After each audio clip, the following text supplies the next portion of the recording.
Call this Carson City School Board Trustee meeting to order. If you will rise with me and do the flag salute, please.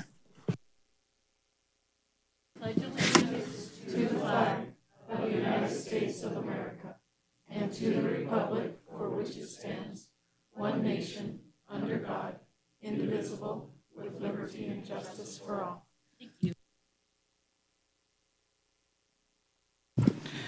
Moving to agenda item number 2, adoption of the agenda as submitted for possible action.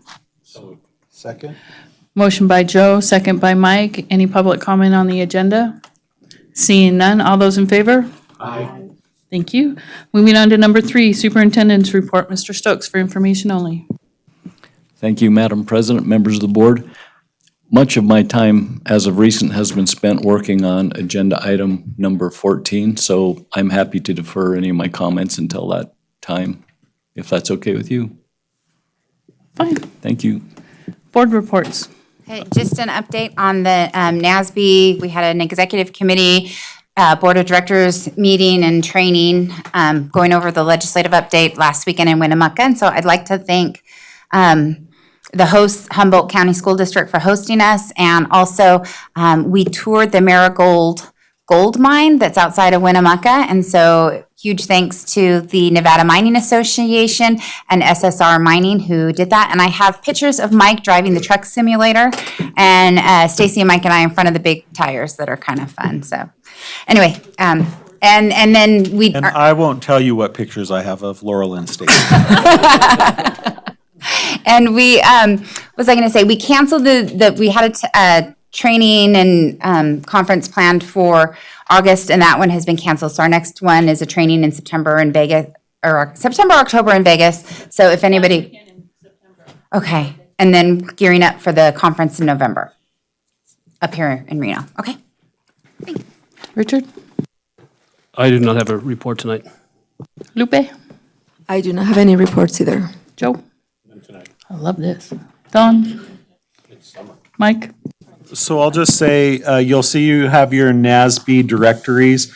I know, so Stacy, Laurel, and I all felt like we got these in the mail, but Laurel and I were looking at them, and there's some things different. So maybe it was last year that we were thinking about. So you all have your directory from NASB, which I'm happy to get out of my car and into yours. And it has all the other school board members in there, the bylaws, award recipients. So our award nominations are due August 15th, which sounds like it's a ways away, but look at how fast June went. So we're going to have to start working on our nominations for our district. And that is the homework between now and the next meeting. That will be on the agenda. So don't forget to bring those with you. I'll remind you at the end of the meeting. Anything else? Seeing none. Going on to number 5, association reports. Loretta?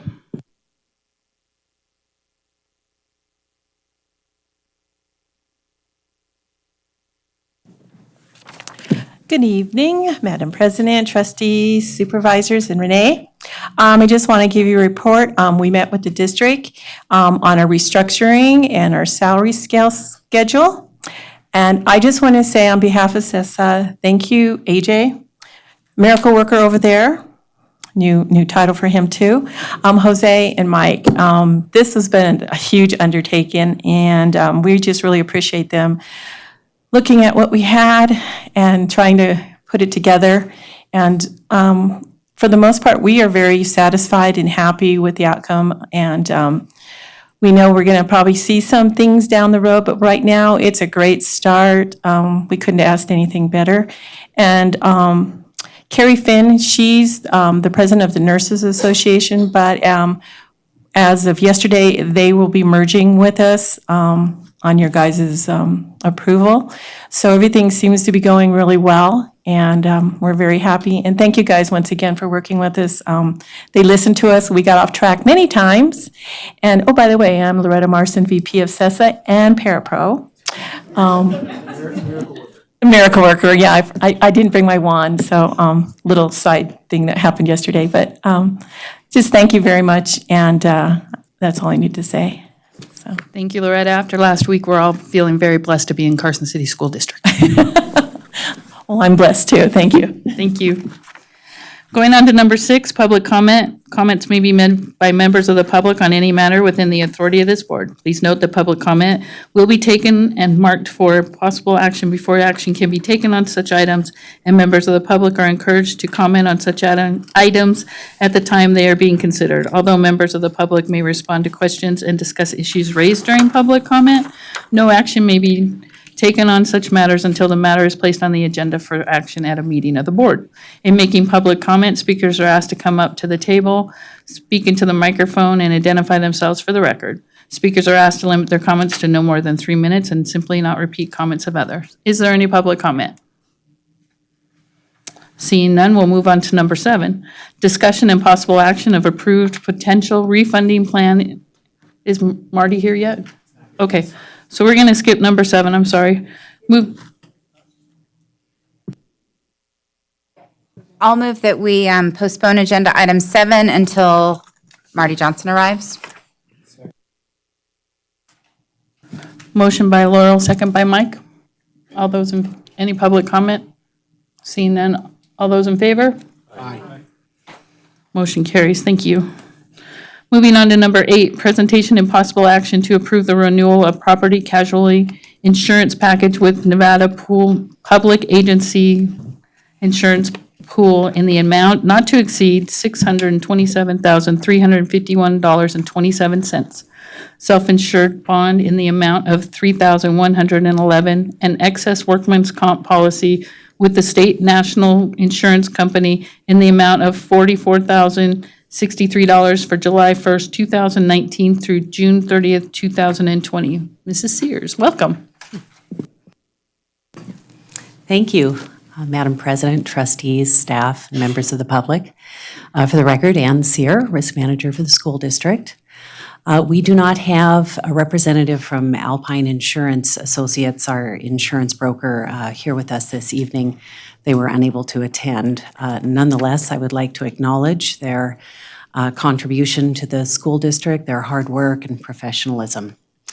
We do have Alan Kalt from the Nevada Public Agency Insurance Pool here this evening, and he'll be taking a few minutes of our time to talk about the program overall and some of the program's services that we benefit from. Before we move into that, I need to make just 2 minor corrections to the agenda item as it is produced in your packets. If you'll refer to item number 8 in your packets, the insurance summary on page 6 under member contribution, the number at the bottom needs to be corrected. That's $647,351.27 is the total program cost, including agent compensation. So again, that's $647,351.27 for the total program cost. And then the item concerning the self-insured bond is $3,600, $3,660 instead of $3,100. Okay? So is that going to make a difference since I read that it was $331.11?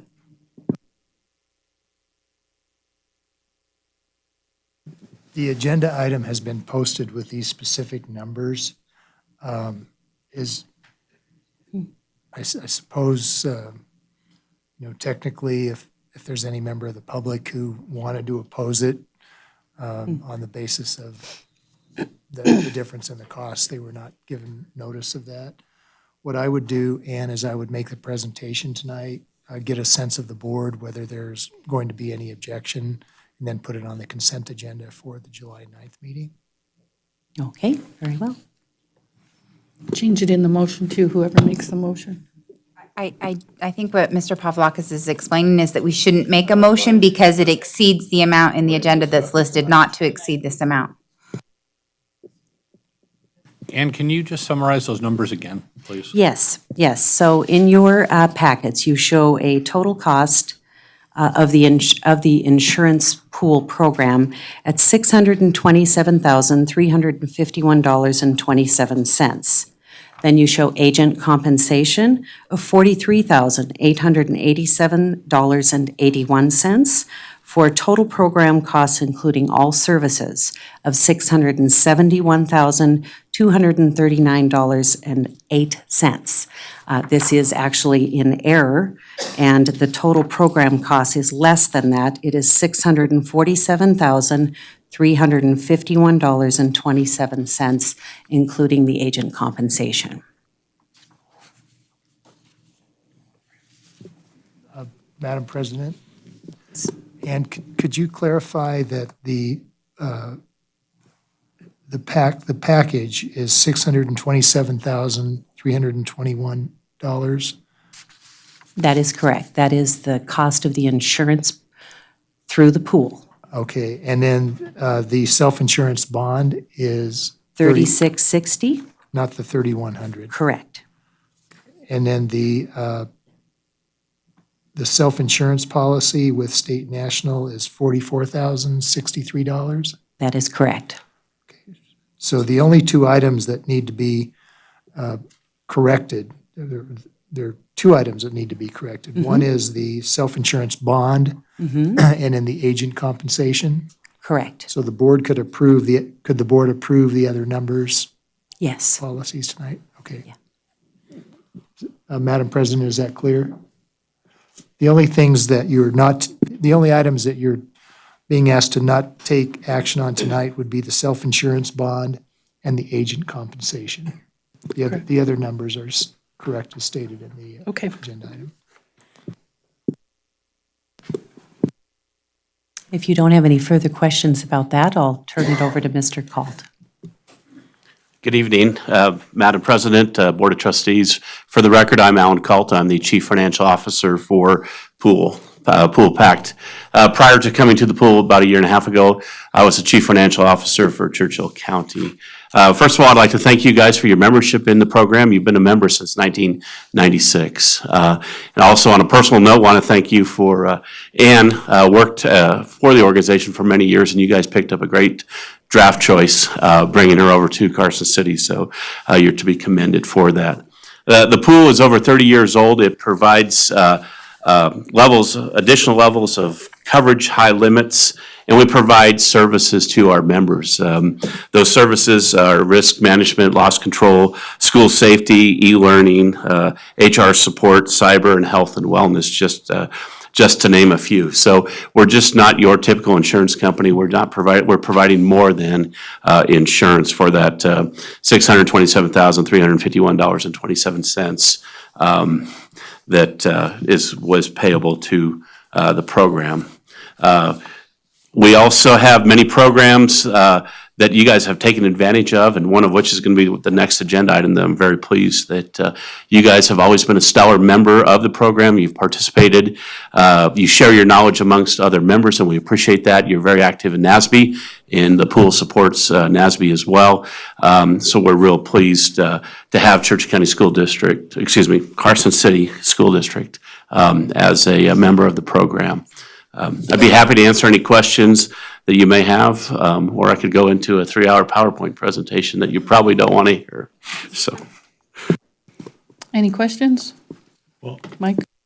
I don't have a question, but I'll say I sat through, I think it was more than 3 hours this year on financial statements, so it's good to see you again, Alan. thank you, sir.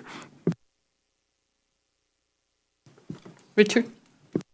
I just have a question on the numbers because I'm adding up that on that page 6.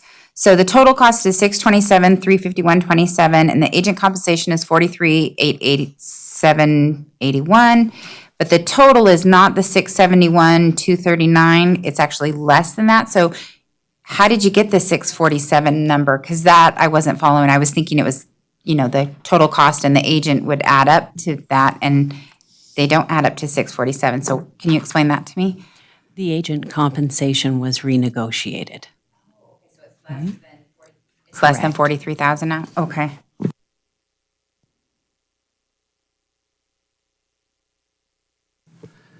I was curious on the student accident coverage portion of this on page 5. If a student would get hurt playing in an athletic event, does this cover their injury and their medical costs? Excellent questions. So this does cover, there is a deductible amount of $250. So if somebody, take the athletic example, in the field of play, got injured, had a ACL tear, their insurance would cover the first $250, then they would be covered in amount up to the $25,000 maximum benefit. There's some additional paperwork. About several years ago, this coverage was added to our program at no additional cost. And one of the reasons why we added it is that some school districts throughout the state, students could not play sports and other extracurricular activities unless they had proof of insurance. And the families did not have the ability to buy the insurance. By pooling it together and getting that Costco discount, if you will, the pool is providing it to all the district members, 15 school districts. We're able to get very favorable pricing for this coverage. And I would recommend that you make sure your athletic director is aware of this program and the forums, because most times at the athletic fields is where accidents are going to occur, not at the band and the play levels, if you will. But it's all extracurricular activities. Thank you. Laurel? So it does cover band trips and marching band and whatever else they might do? Officially sanctioned school events. Yes, ma'am. You ever seen that with band, Dawn? Have you ever seen that form with the band? I have not. Okay. That's something we need to check into. Any other questions? Seeing none, we can have a partial motion. Do you want me? Okay. It's, it would be to something that I would move that the Carson City School Board of Trustees approves the workman comp policy with State National Insurance Company in the amount of $44,063 for July 1st, 2019 to June 30th, 2020, and renewal of the property and casualty insurance package with Nevada Public Agency Insurance Pool in the amount not to exceed $627,351.27.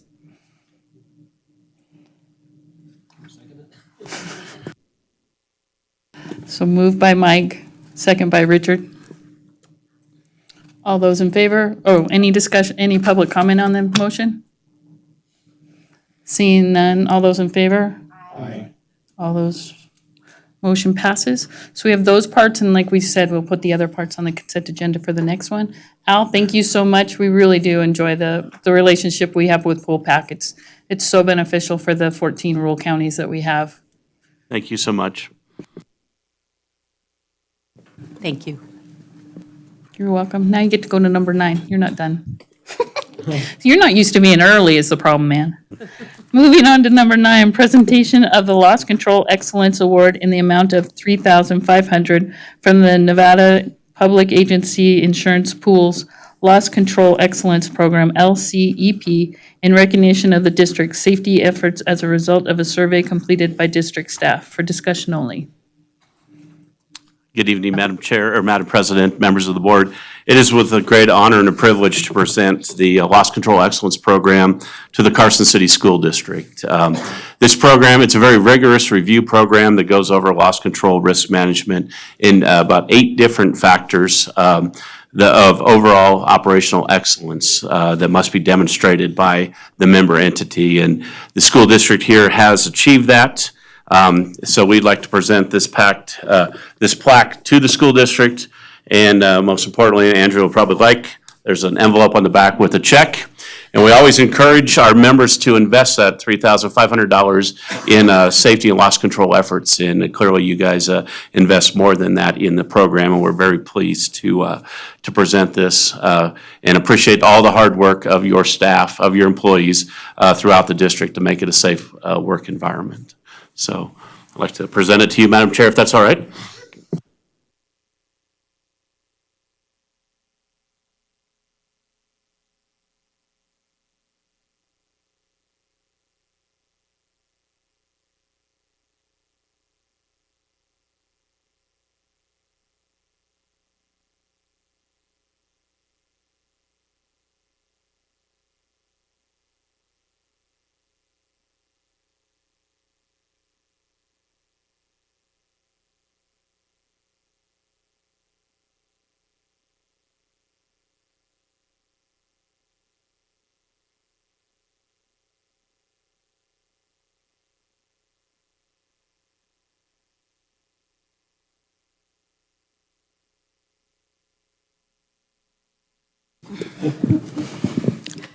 It's always been nice to have the pool pack involved, and Ann, I thought when we lost Kevin, we'd lose a step, but you've just hopped in there and kept us going straight up, so I appreciate all your hard effort of you and your department.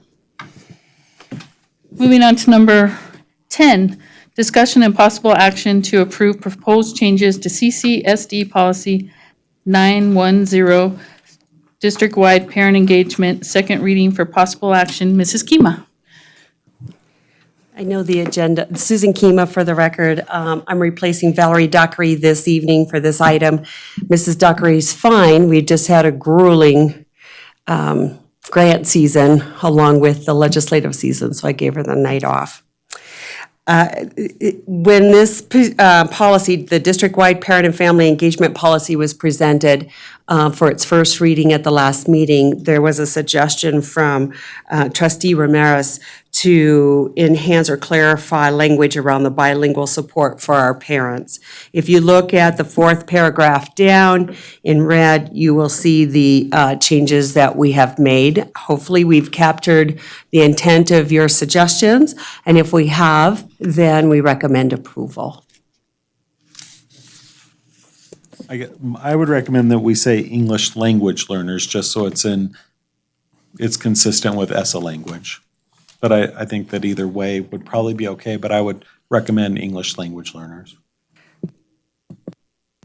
We can take that consideration. This comes from the state as far as they call it English learners.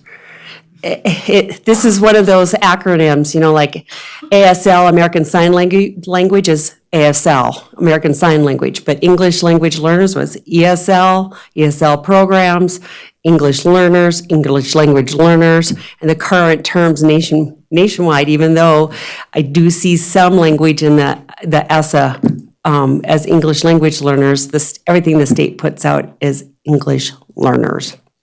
And our reports back to them have to say English learners, just for consistency. Any other changes, comments? Okay, looking for a motion?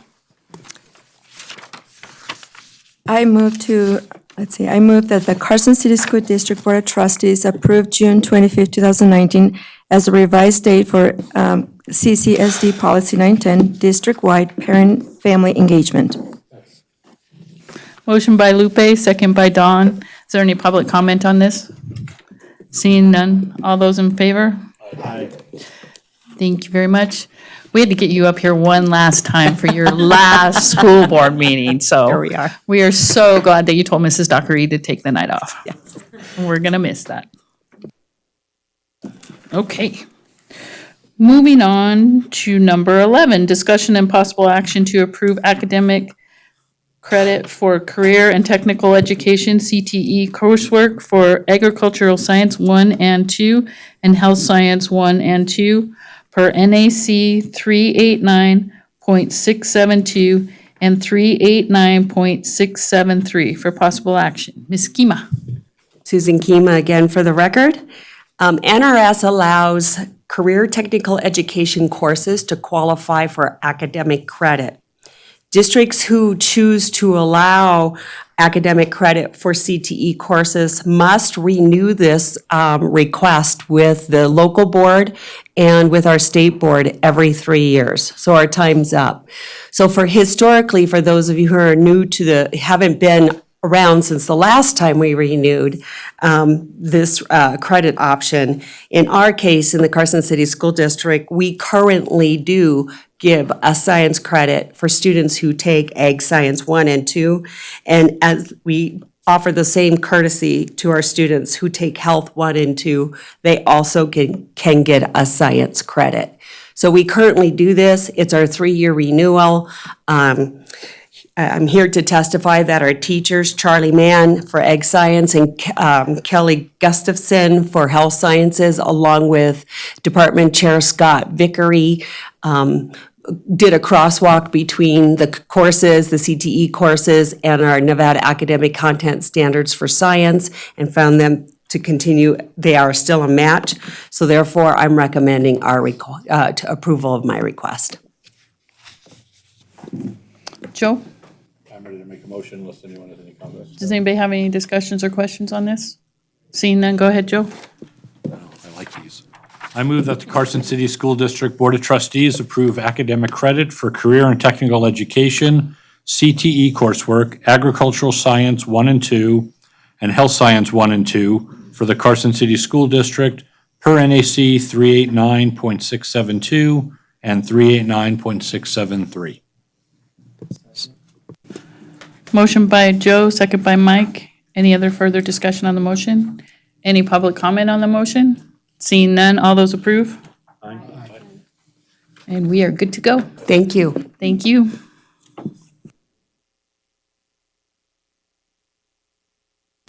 Moving on to number 12, discussion and possible action to approve Airmark Education as Carson City School District Nutrition Services food service management consultant for the period from July 1st, 2019 to June 30th, 2020, at a cost to the district in the amount not to exceed $51,678 with funding to come from the Nutrition Fund for possible action. Mr. Fueling.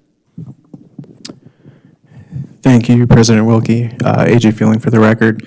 This evening, I apologize, I was supposed to be joined by our district manager from Aramark, Brian Achilles, but he was unable to attend.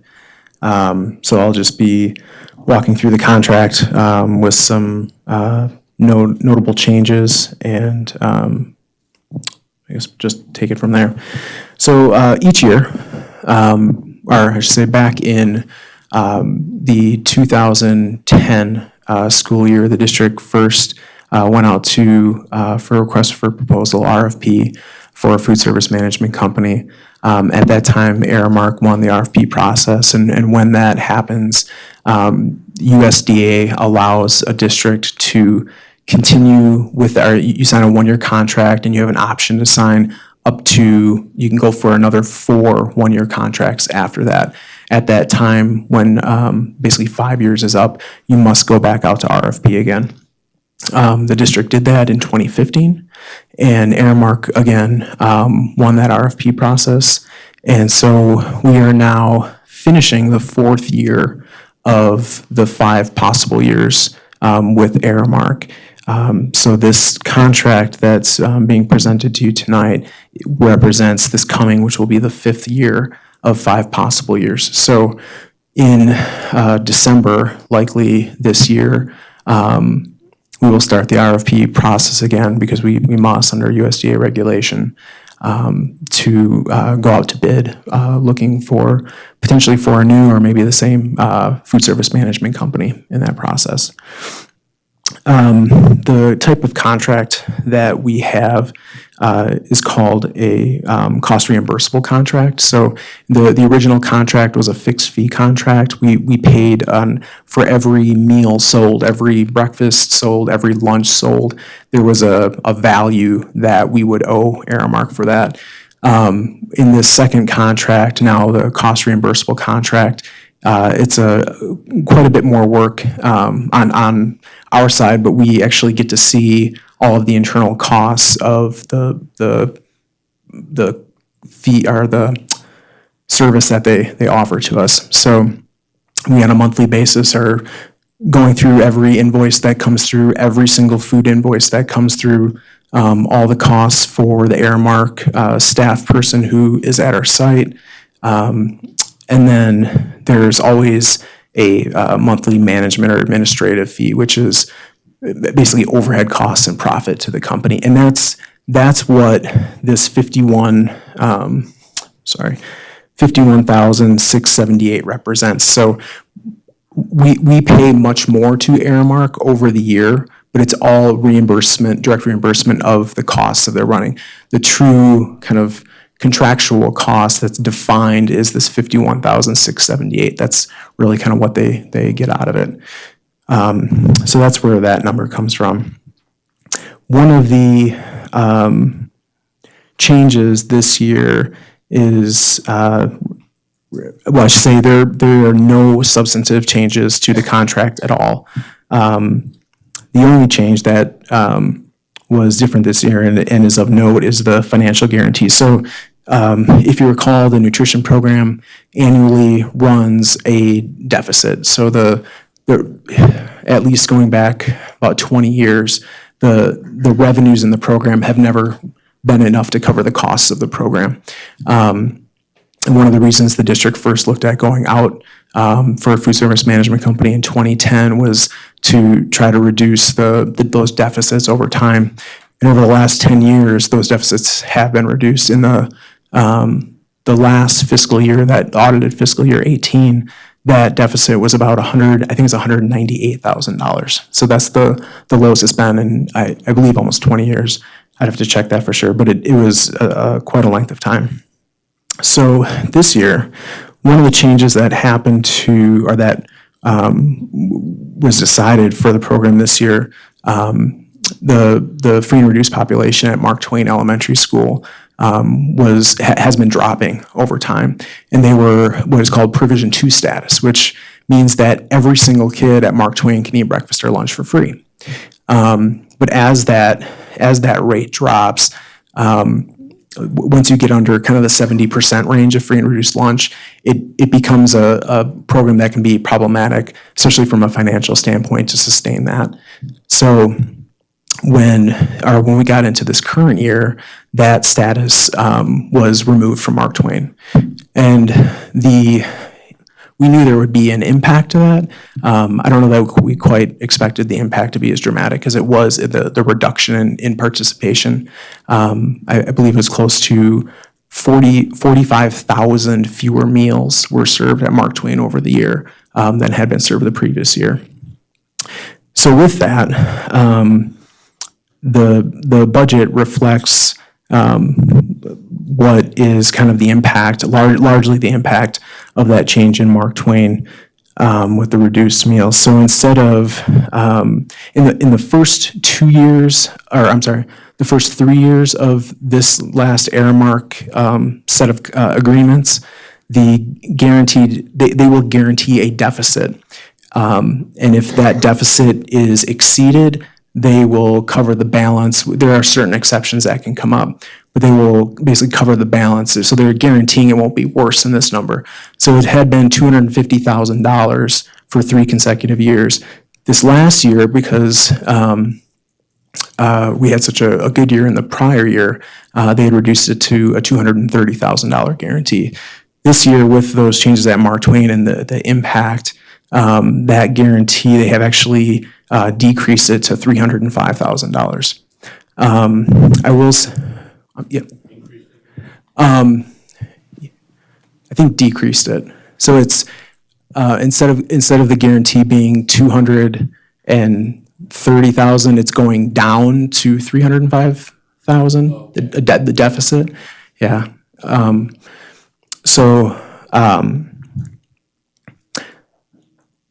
lost my train of thought. Sorry.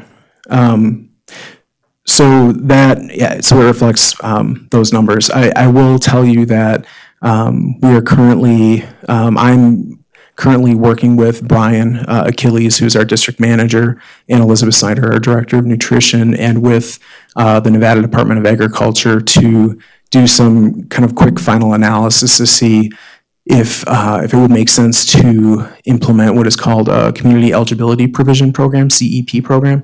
We currently run that at Pioneer High School.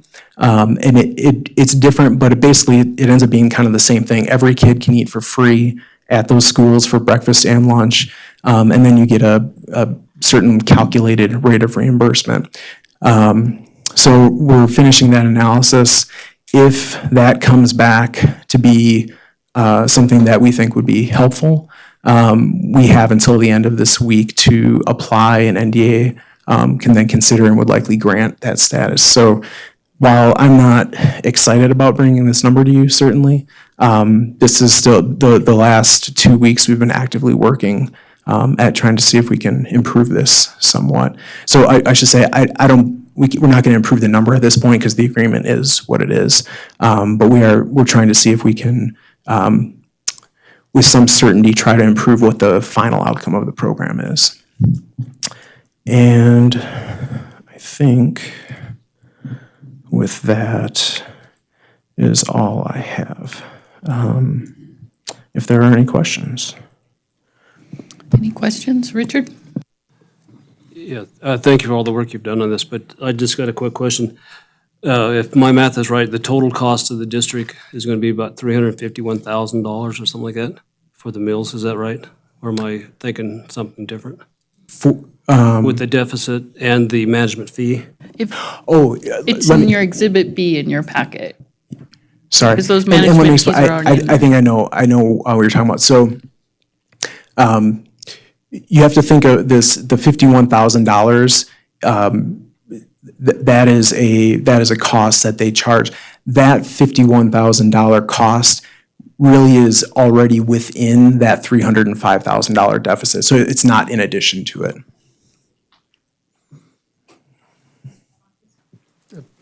I'm sorry to interrupt, but really what you're being asked to approve tonight is the contract for management services, and the management services is, the cost of that is the $51,000.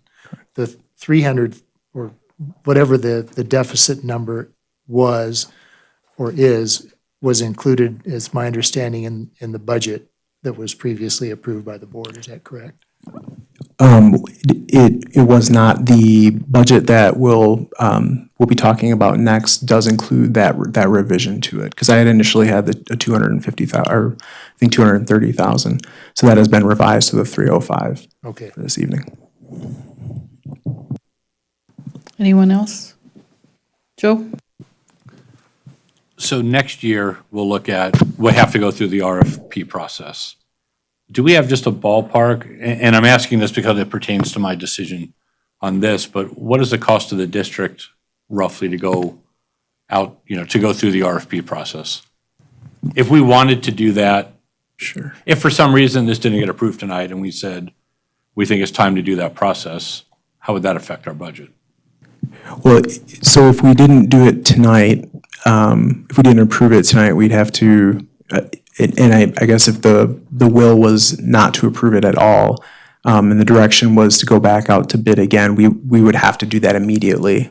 There's not, the cost associated with it is mostly time and creating paper and kind of following all those pieces of it. But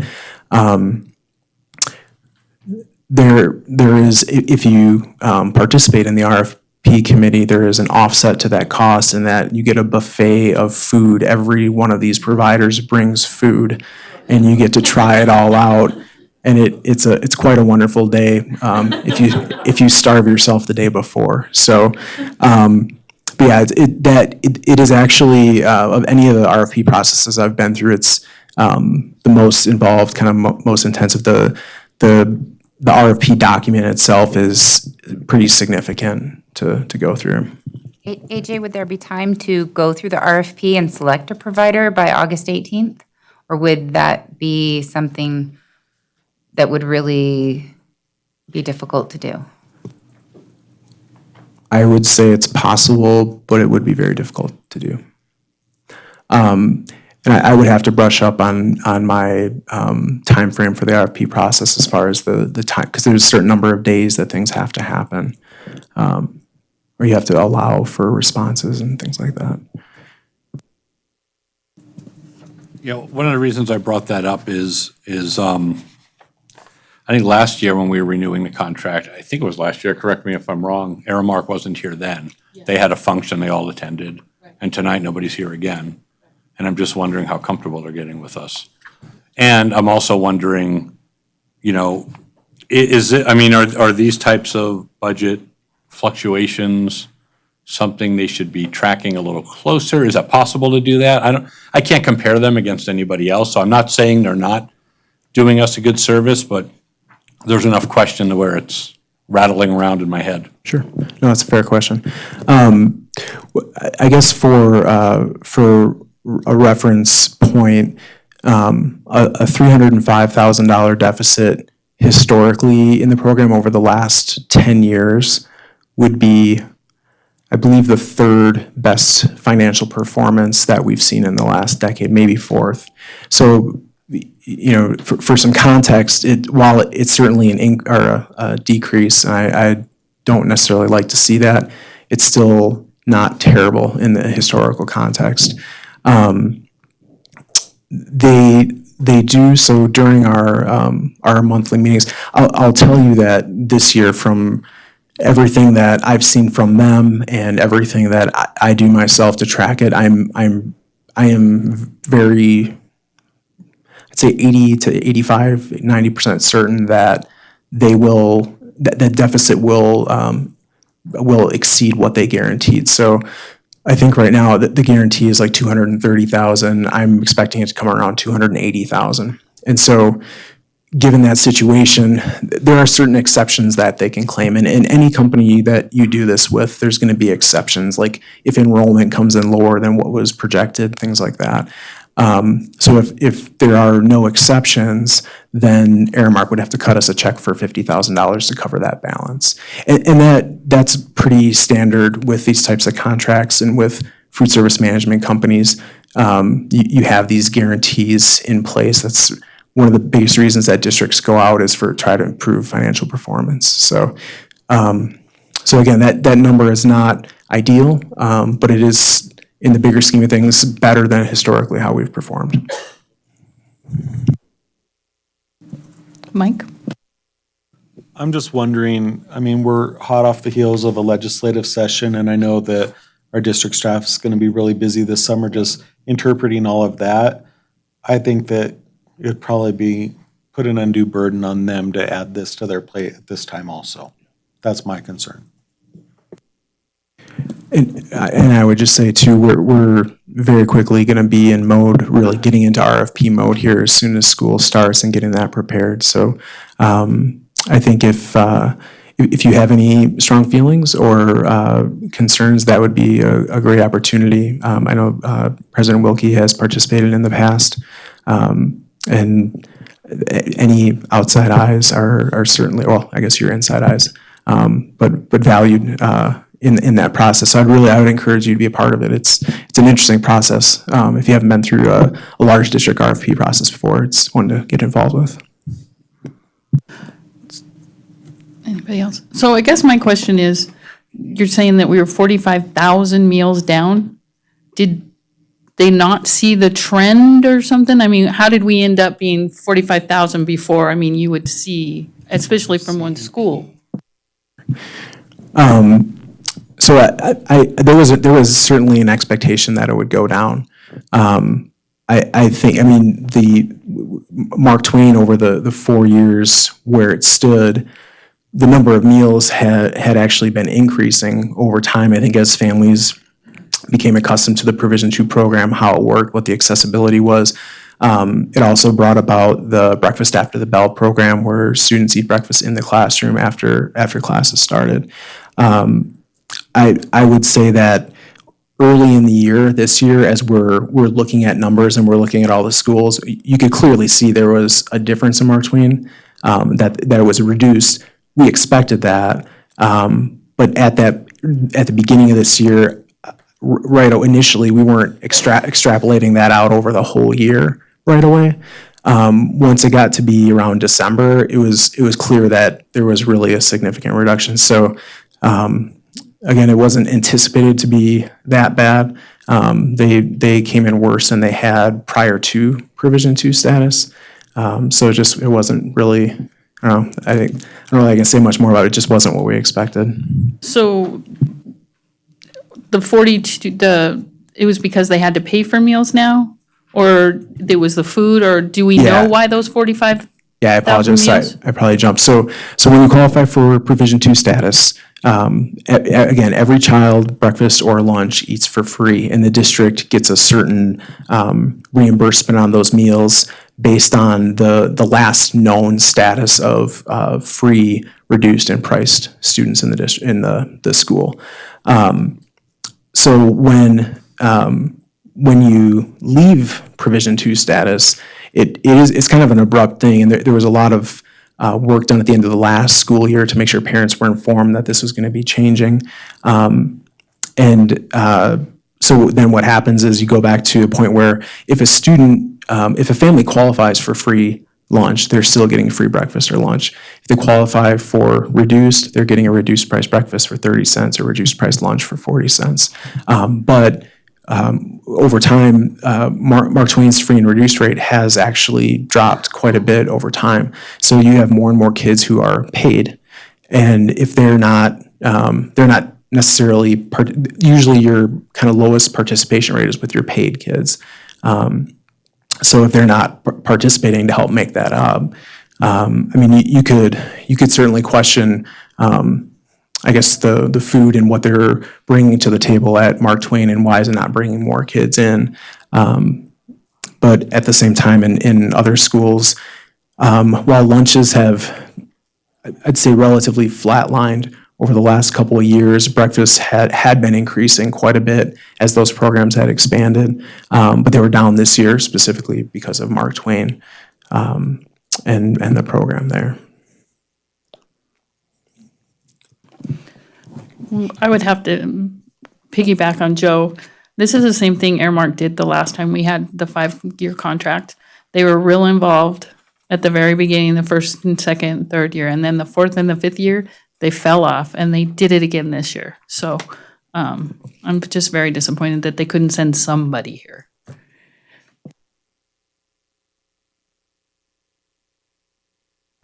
I'll move that the Carson City School District Board of Trustees approve Aramark Education as a nutrition service, food service management consultant for the Carson City School District from July 1st, 2019 to June 30, 2020 at a cost to the district of the amount not to exceed $51,678 with funding from the Nutrition Fund. I'll second that. Motion by Mike, second by Laurel. Any other discussion on the motion?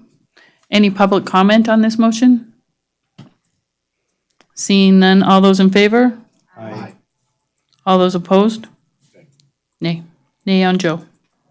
And Stacy. 5-2, though, passes. Okay. Thank you. And I see that Mr. Johnson has joined us. Would you like to come up? We'll go ahead and do your agenda item next. I was having fun listening to AJ. You get to listen even more.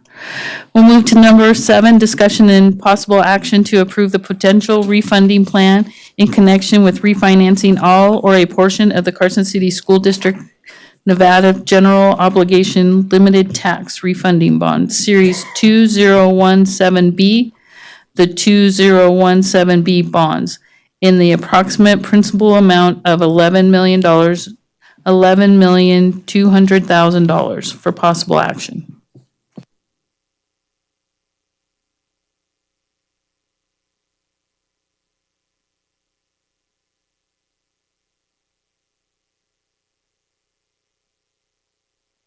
Yeah, I forgot to turn that on.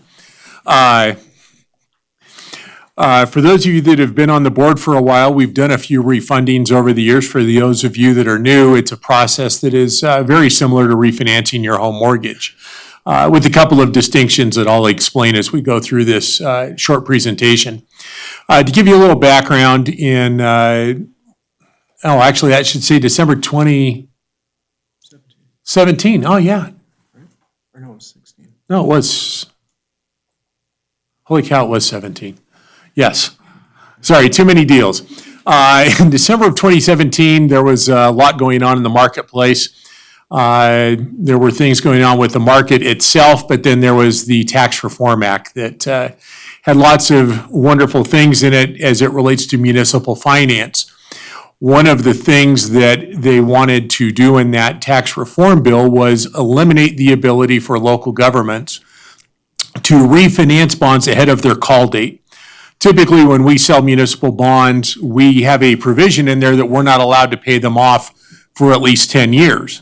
But if interest rates go down, we can borrow money, put it in the bank, earn interest on it to pay those bonds off. We refer to that as an advance refunding. And we had actually planned to do that for a prior deal. And then the tax reform bill came out, and one of the ways they were going to pay for the tax cuts was to eliminate this ability to do advance refundings. So instead of a public offering where we go out into the national marketplace and get firms like, Merrill Lynch and Citigroup and Morgan Stanley and JP Morgan and folks like that to bid on our bonds, we switched to do it as a bank placement. And so we went to banks and they bought the entire transaction because we're able to do that substantially quicker, because when the tax reform bill passed in mid-December of 2017, the provisions took effect at the end of that calendar year. And so we would have never gotten done. So we did end up getting the refunding done with the 2.64% interest rate. It replaced bonds that were paying 4.7%. We saved $635,000, which is about $150,000 less than what we had hoped to save through a public offering. But the one advantage that we had in the bank that we did the deal with was they will allow the bonds to be prepaid at any time. So our hope was that once everything settled down, interest rates would drop a bit, and we could come back and do a refunding and pick up the savings that we had left on the table, so to speak. Well, after December 17, rates started heading up. This is a 7-year rate that we use as an index in the municipal finance industry. You can see that as of last October, that index rate had gotten up to a 2.5 from about a 180 where it was in December of 2017. So rates had gone up. I figured that the refunding wasn't ever going to happen. 264 is an awesome rate. We should be thrilled to have it. But as you can see, since October, we've been in a bit of a free fall with interest rates. Now, granted, short-term rates, if you pay attention to what the Fed's doing, have not seen this same type of a decline. This is more intermediate and long-term rates. But you can see now that we are at a level where the interest rates are below where they were in December of 2017. And so we can actually come back now and refinance those 2017 bonds. The estimated results, if we were to do the deal today, and I'll actually tell you some different numbers because this is from 2 weeks ago when I prepared this, we would issue about $11.2 million. That amount is sufficient to pay off the old bonds, pay the accrued interest up through the call date on those bonds, and pay all of the transaction costs. So the district isn't out of pocket anything.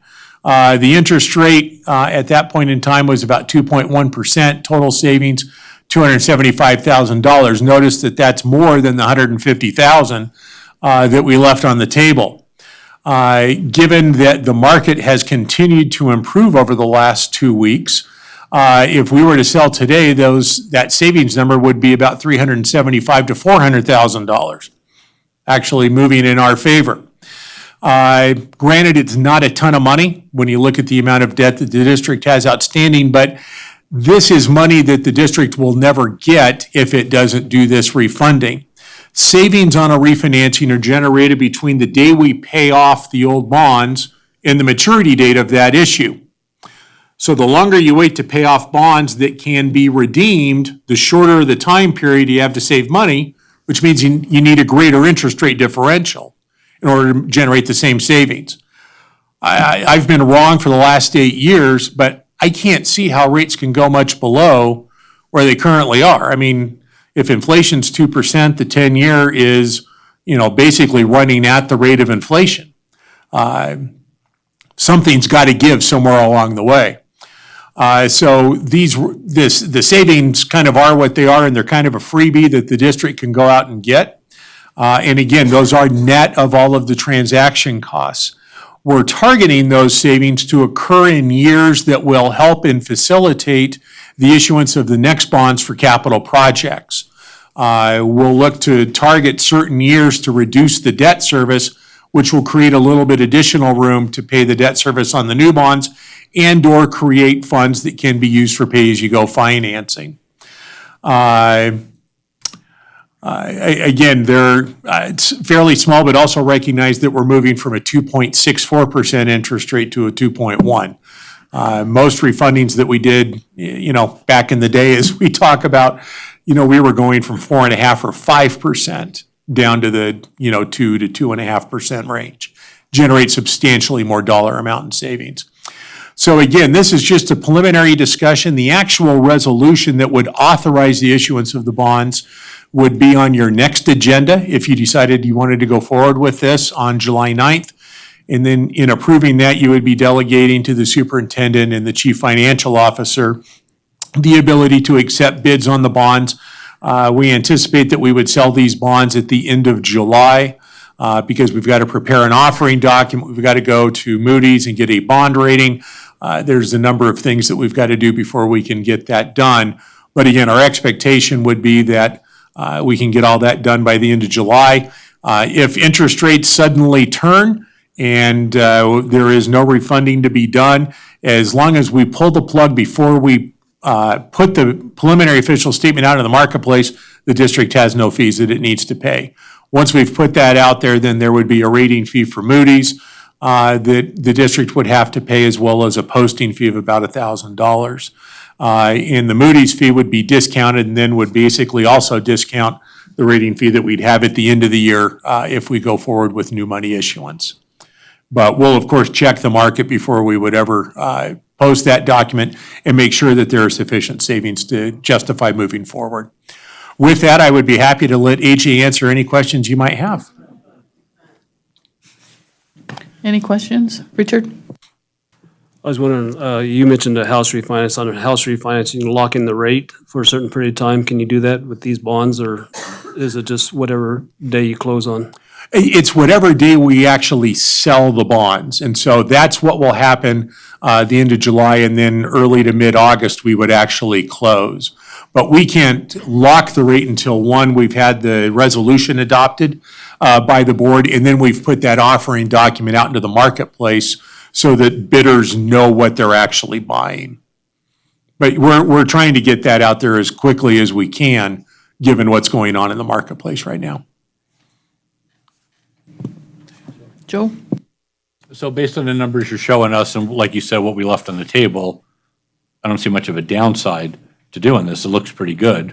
And it puts us in better position in the next few years when we're talking about, one of our next agenda items is maybe, some stuff we might want to do. So this maybe puts us in a better situation, to go after something else to go bond. Absolutely. The only downside is if we do the deal and then interest rates continue to go down.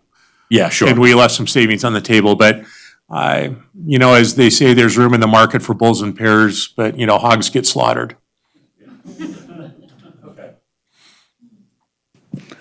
Any other questions? We still have a really good bond rating though, don't we? We'll see what the legislature did to that bond rating when we talk to Moody's, but as of today, and I expect that AJ will help us keep that rating where it's at, what we're hoping, but as of today, you have the highest bond rating of any school district in the state of Nevada. Yeah, I just wanted to hear it on the record. Thank you, Marty. No, and I'll remember to repeat that every time I'm here. That would be good. And the new trustees didn't know that, I'm sure, so I wanted to make sure you guys knew that we've been very financially conservative, and it's shown so. If there's no other discussion, you can have a motion. AJ, on our motion, though, that it has with the refinancing, and we have 2 question marks, so what number are we looking to refinance? I think it's all rather than a portion of it. Would that be correct? I play bond counsel on occasion, but Mike can correct me if I step out of line here, but I think this step is merely a preliminary step, so you could just direct, I think, to have us pursue the refunding, and then there will be a maximum principal amount set in the resolution that you adopt on July 9th.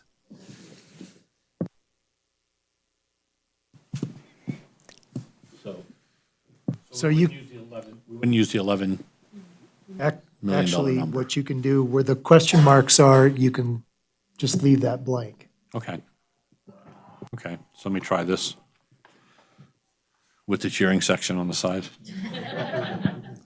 I move that the Carson City School District Board of Trustees approve the potential refunding plan in connection with refinancing an amount to be specified of the Carson City School District Nevada General Obligation Limited Tax Refunding Bonds, Series 2017B, the 2017B bonds, and the approximate principal amount of $11,200,000. Right. Second by Mike. Any other discussion on the motion? Any public comment on the motion? Seeing none, all those in favor? Aye. Motion passes. We will see you next time, Marty. Thank you for being here. So now we'll go down to number 13. Discussion and possible action on a resolution to approve a final budget for fiscal year 2019, 2020 to include final legislative appropriations to K-12 education and recommend argumentation to specific funds for possible action. Mr. Fueling. Is it ever really final? I mean, let's be honest. That is a great question, Trustee Walker. Not since I've been here. I don't think it is for anybody. It is clearly a moving target at all points. It wasn't quite as much before average daily enrollment started, and now that I have to project what's the average number of kids enrolled in the district over 180 days, that has really kind of thrown things for a loop. So, yeah, you never exactly know, but we make our best guess, certainly. So over the past 4 months, there was a group of folks down on Carson Street that were meeting and discussing items related to many things, but most importantly to us, or at least to me, the funding of public education in the state. When there is a year where there's a legislative session and the funding amount, well, if it changes at all, but usually if it significantly changes, you have within 30 days after the end of the legislative session to come back and do kind of a final amended, or a final original budget for the board. So back on May 28th, Tuesday, May 28th, the board approved the original final budget for the school district. What is being presented tonight is a modification to that. There's not much that changes. It represents, we had initially budgeted a per pupil amount of $7,060 per pupil. In Senate Bill 555, which is the final funding bill, the final funding amount was $7,184. So just for context, in the current year, we're funded at $7,198. So that is still a reduction in funding. We will have less funding next year than we do this year, but it is much better than $7,060. We're moving back in the right direction at least. So this budget represents these revised numbers. It also represents the change in the insurance that Pool Pact presented tonight, what that number is. That was higher than anticipated.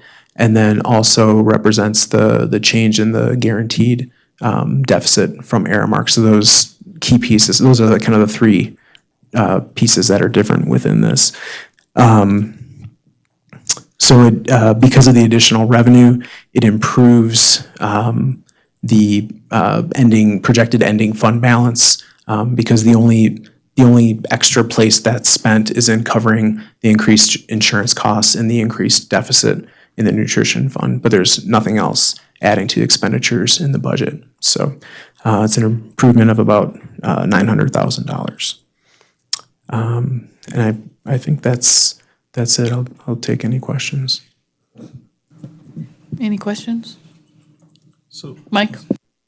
you know, I said it before and I'll say it again. I think that this was a really difficult legislative session, and I think both you and Mr. Stokes, I think that you guys not only did a good job looking out for our district, but I think you guys were good advocates for the state as a whole. And I felt really comfortable with both of you and how you handled it and looked out for our best interests. So job well done to both of you.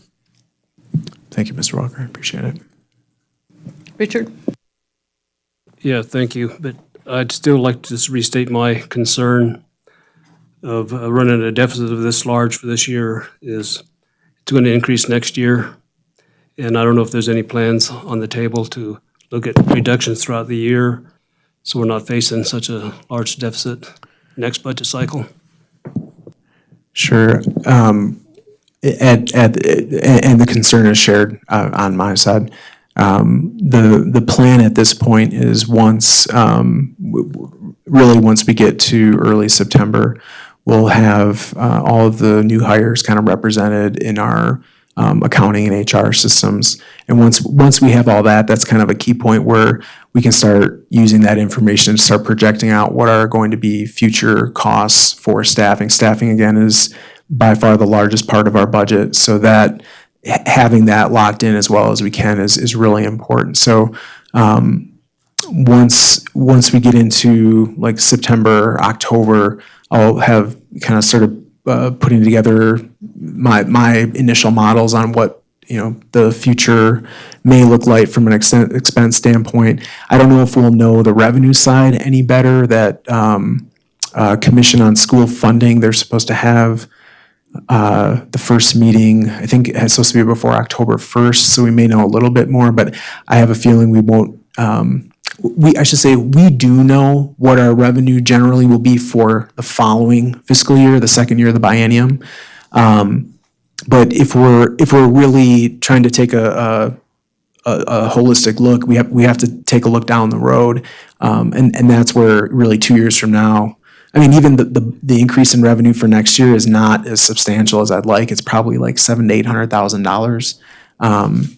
But then down the road, if we get locked in at kind of no growth, that's certainly going to be a problem. So the concern is shared, and we'll certainly the beginning of that process, projecting enrollment based on how many kids show up in August, and then being able to project out staffing costs. Those will be kind of the first two issues we take care of, and that'll start immediately as soon as the school year starts.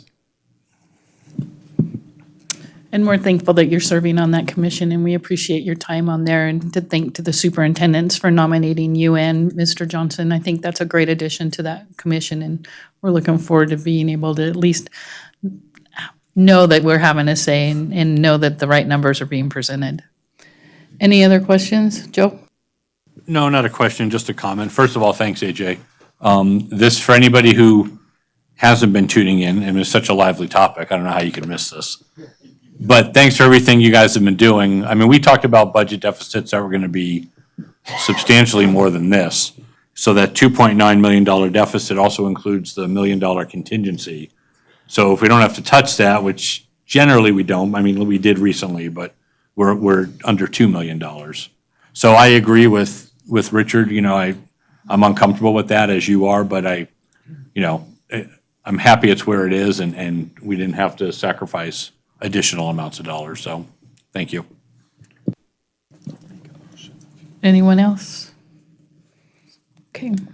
I move that the Carson City School District Board of Trustees adopt the final budget for fiscal year 2019-2020 by approving the resolution and transmittal letter, and further instruct the Director of Fiscal Services to file the necessary documents to comply with NRS Chapter 354. Second. Motion by Mike, second by Laurel. Any other discussion on the motion? Seeing none, any public comment? All those in favor? Aye. All those opposed? Let's see how far we get with that one. AJ? I'm just surprised we had some names this year.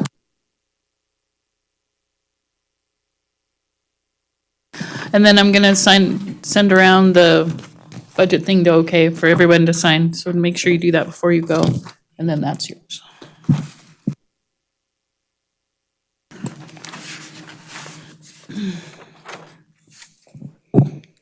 Moving on to agenda item number 14, discussion and possible action to authorize the superintendent to enter into a non-binding letter of intent for possible purchase of the real property and improvements located at 1600 Snyder Avenue in Carson City, Nevada, and to tender a $50,000 earnest money deposit against the purchase price of $5,500,000, with the funding for the deposit to come from the Capital Projects Fund, and to direct the superintendent to conduct an investigation into the potential uses, obtain public input, and return to the board with a recommendation on whether to proceed with the purchase of the property for possible action. Mr. Stokes. Thank you, Madam President, members of the board. I knew that if Mr. Fueling did not provide you with a PowerPoint, you'd be a little disappointed. So happy to provide one here for you this evening.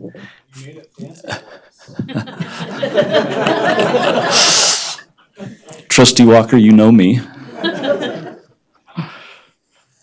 It's a pleasure to be with you this evening, trustees.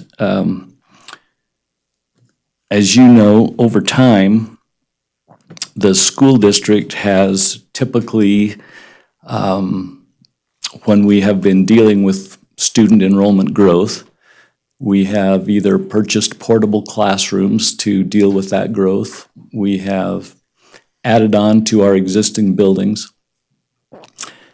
or we have built new structures. Typically, those have been the mechanisms by which we have used to deal with student enrollment growth. Now, we've spent about the last 10 years in getting off of our campuses portable classrooms. That has been an aspect of work within Carson City School District that our public has said, you know, we really don't like the looks of portable classrooms. And of course, they're inefficient, and they are what they are. They're a means to an end, but they're somewhat temporary. It's only been until recently, as we've experienced the costs of new construction in our area, the growth that's occurring in our schools, and this concept of taking a property that might be in existence and looking at it through a different lens, maybe in a lens that represents something that could be turned into a school. And so while we know schools are very specialized buildings and not very many organizations actually build schools other than school districts, we found a property down on 1600 Snyder Avenue that is for sale. And so purpose of our conversation at this point is to talk about some of the relative pros and cons with considering a campus like the former Capital Christian campus as a potential school site. So this is an aerial view of the campus, and right up in the upper left-hand corner of this photograph is the Pete Livermore Sports Complex. So that might help you to orient the Capital Christian property with that part of the southern end of town. The road right in front is Snyder Avenue, and going clockwise at about 11 o'clock, I'm going to refer to that structure as the original church building that was built in 1988. And then if you go clockwise, there are two buildings that look more like a traditional home or house, and those are actually two classroom buildings. And as you come around further to the darker blue roofed building, that is the newest building on this campus that was constructed in 2009 as the place of worship for the former church that was there. And then, of course, you can also see the large amount of property that is under blacktop or parking.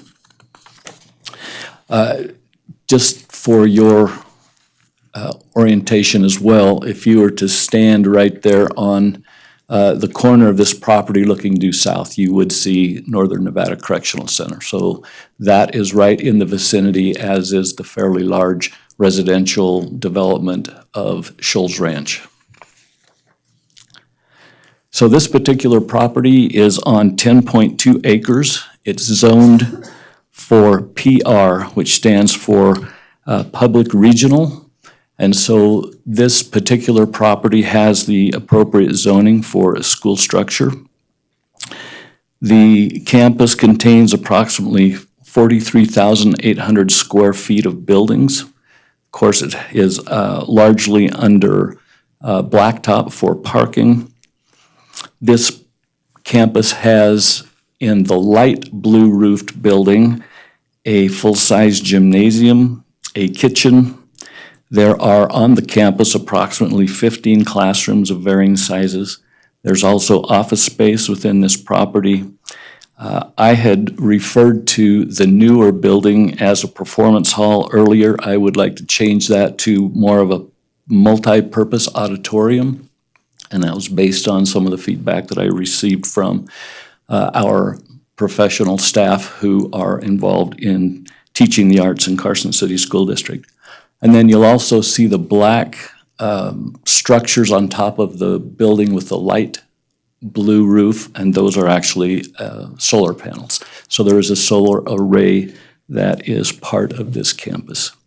So going to that original church building, the one that's on the upper left-hand corner with the light blue, this next several slides will show the interior of this building.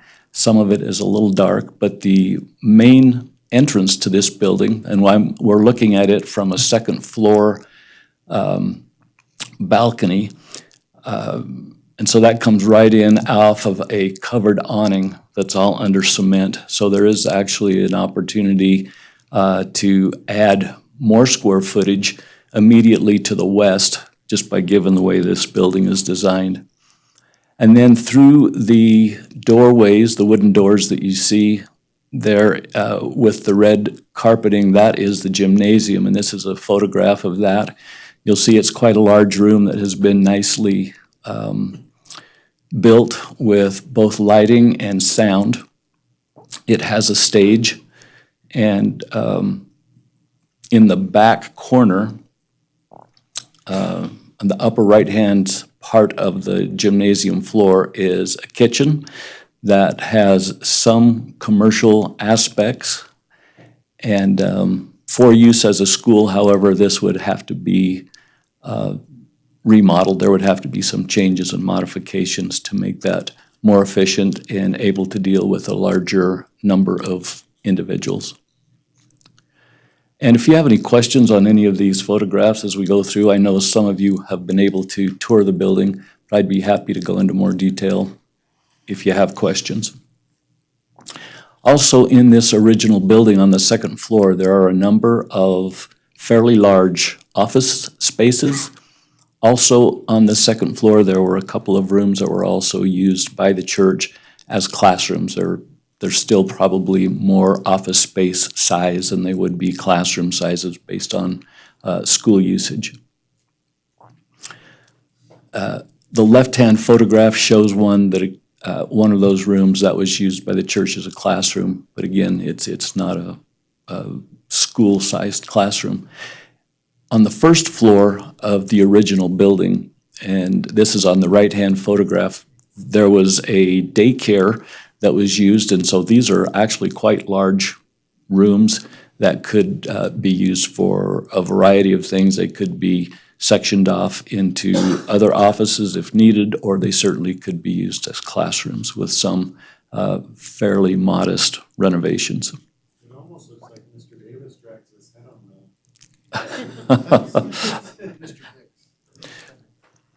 And that was actually stated, we, on June the 20th,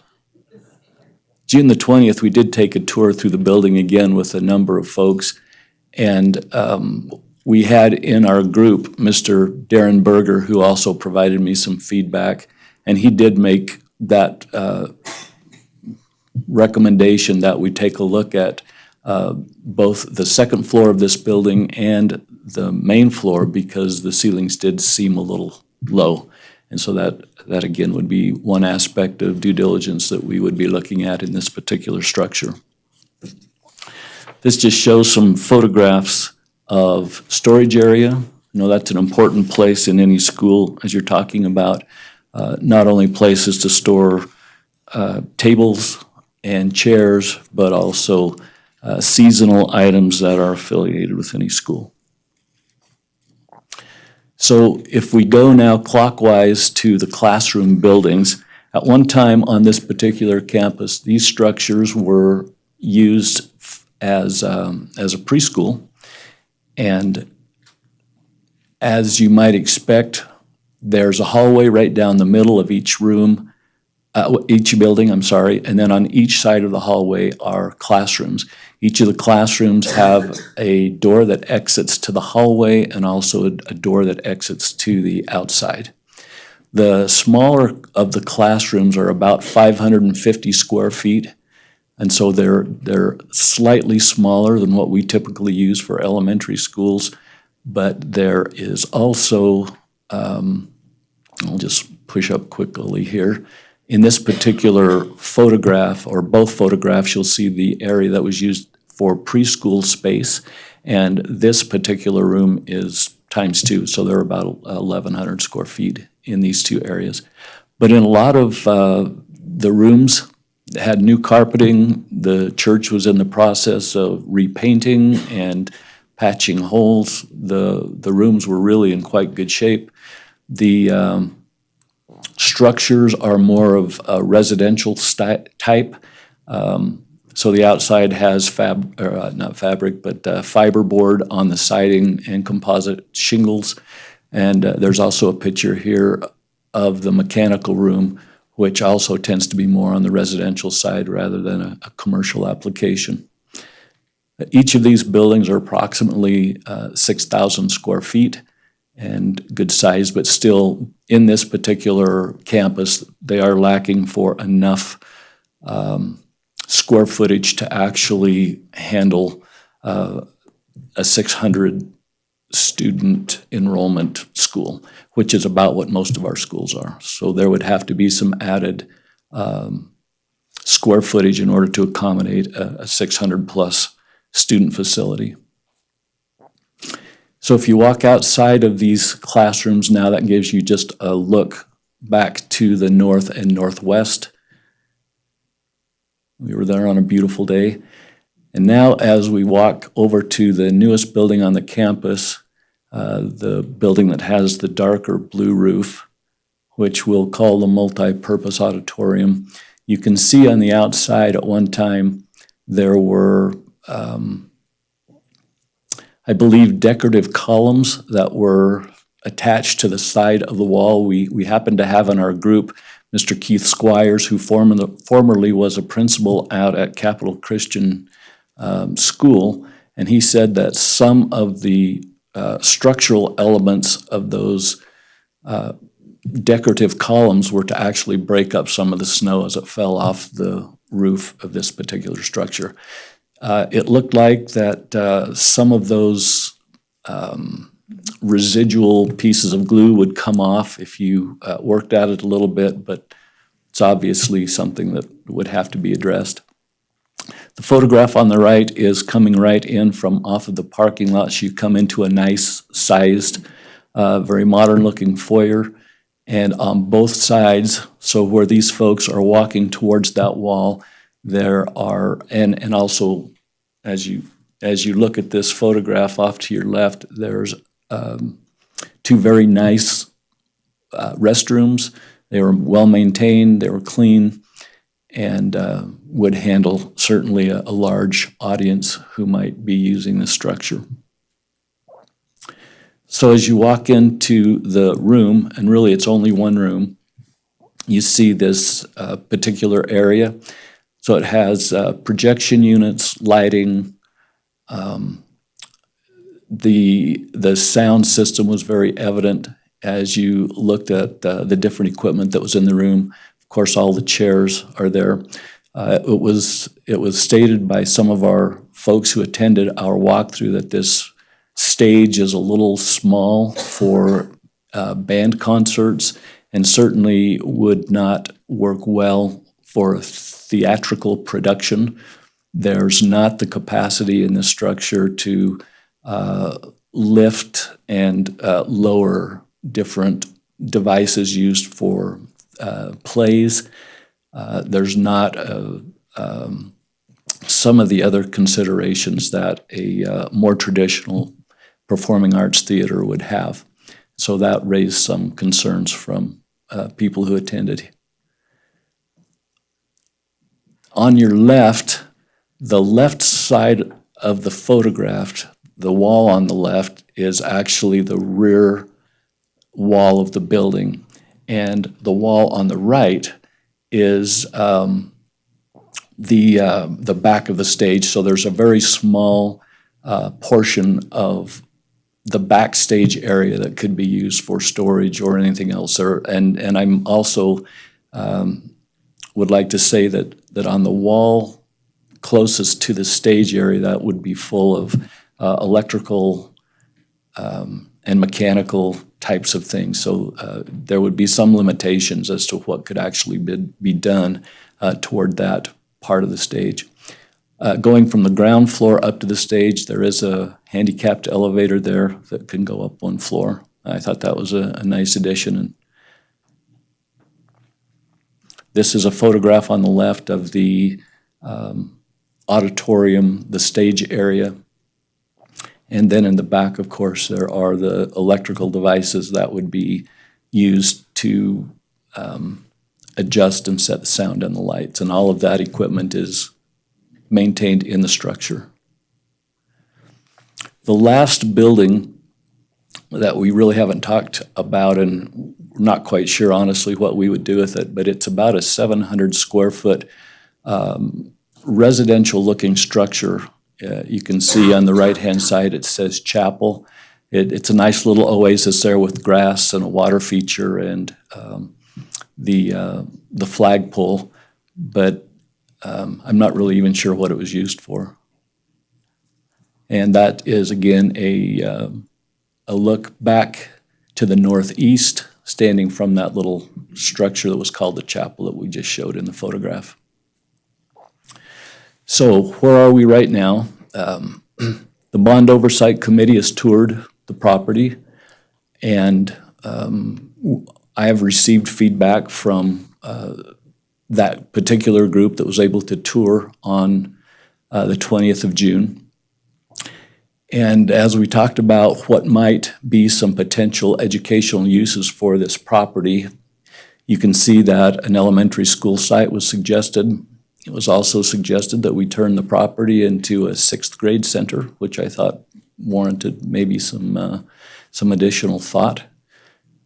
It was suggested that it could serve as a K-12 STEAM school site. Of course, there'd have to be some obvious renovations. In addition to that, there would need to be some specialized scheduling.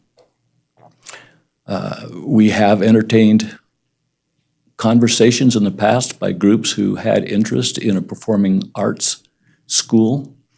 That again might be looked at as a multiple grade level facility or something that has not been determined yet or even talked about yet. So I mean, there's a lot of what ifs with regard to this particular property. Been dealing with Mr. John Uhart, who's a commercial realtor in town, and we have discussed along with Mr. Pavlakis what the process might be for the school district to proceed with this particular course of action. And that course of action would require that a letter of intent to purchase the property be developed, and that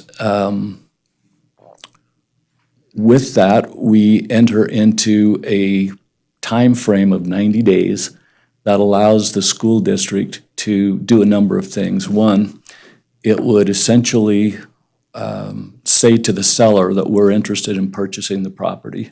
And under that condition, it would prevent the property from getting purchased by an outside buyer, and we would be first in line, as it were. It would require that the district come up with some earnest money, which has been suggested to be at $50,000, with the purchase price being listed at $5.5 million total. that means that the earnest money could also apply to the purchase price of the property. During that 90-day feasibility time, the school district would have the ability to inspect the property and also determine the function. Some of the inspections that would need to be done would be to make sure that it was environmentally sound. For example, this particular property is a patent property, which the original owner was the BLM, who in the transaction from being BLM property to the church, it was stated on that patent document that that particular property had some commercial and residential contaminants stored there at one time. And so before we were ever going to, say absolutely yes to this property, that environmental study would have to be done, and we would have to be convinced that there's nothing on the property that would be detrimental to the school, as a school, certainly to our staff and to our students. So having that patent clearance is important, and that's listed on the slide. Of course, we want to have it appraised and make sure that the money we were paying is in step with what we would be willing to pay. And then, obviously, the question that kept coming up time and time again was, well, it was a church at one time.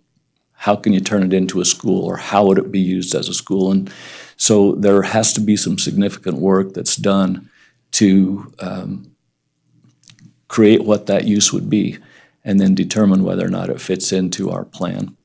Now, the one thing that I think can't be overlooked in this property, one is that for 10.2 acres and for a price of about $5.5 million for approximately 43,000 square feet of building, that's a bargain, really, when you look at the $4.5 million that we've spent recently on new construction.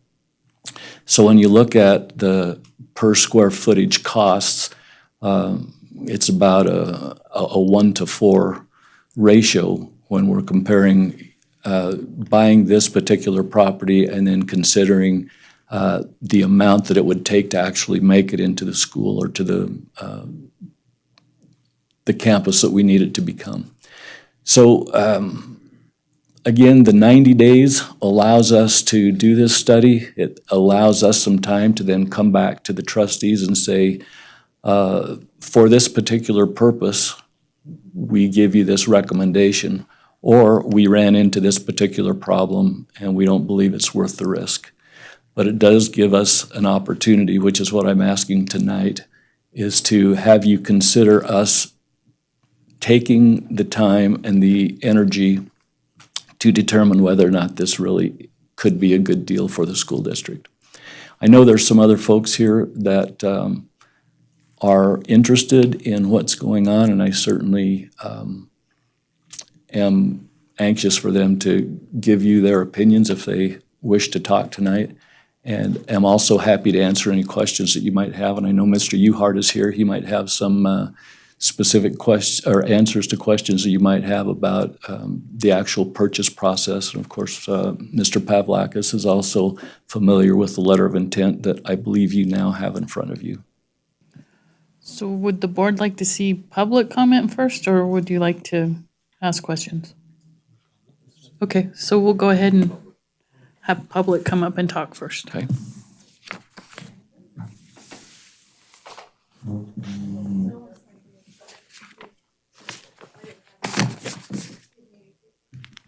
So if there's anybody from the public, just come up and state your name for the record.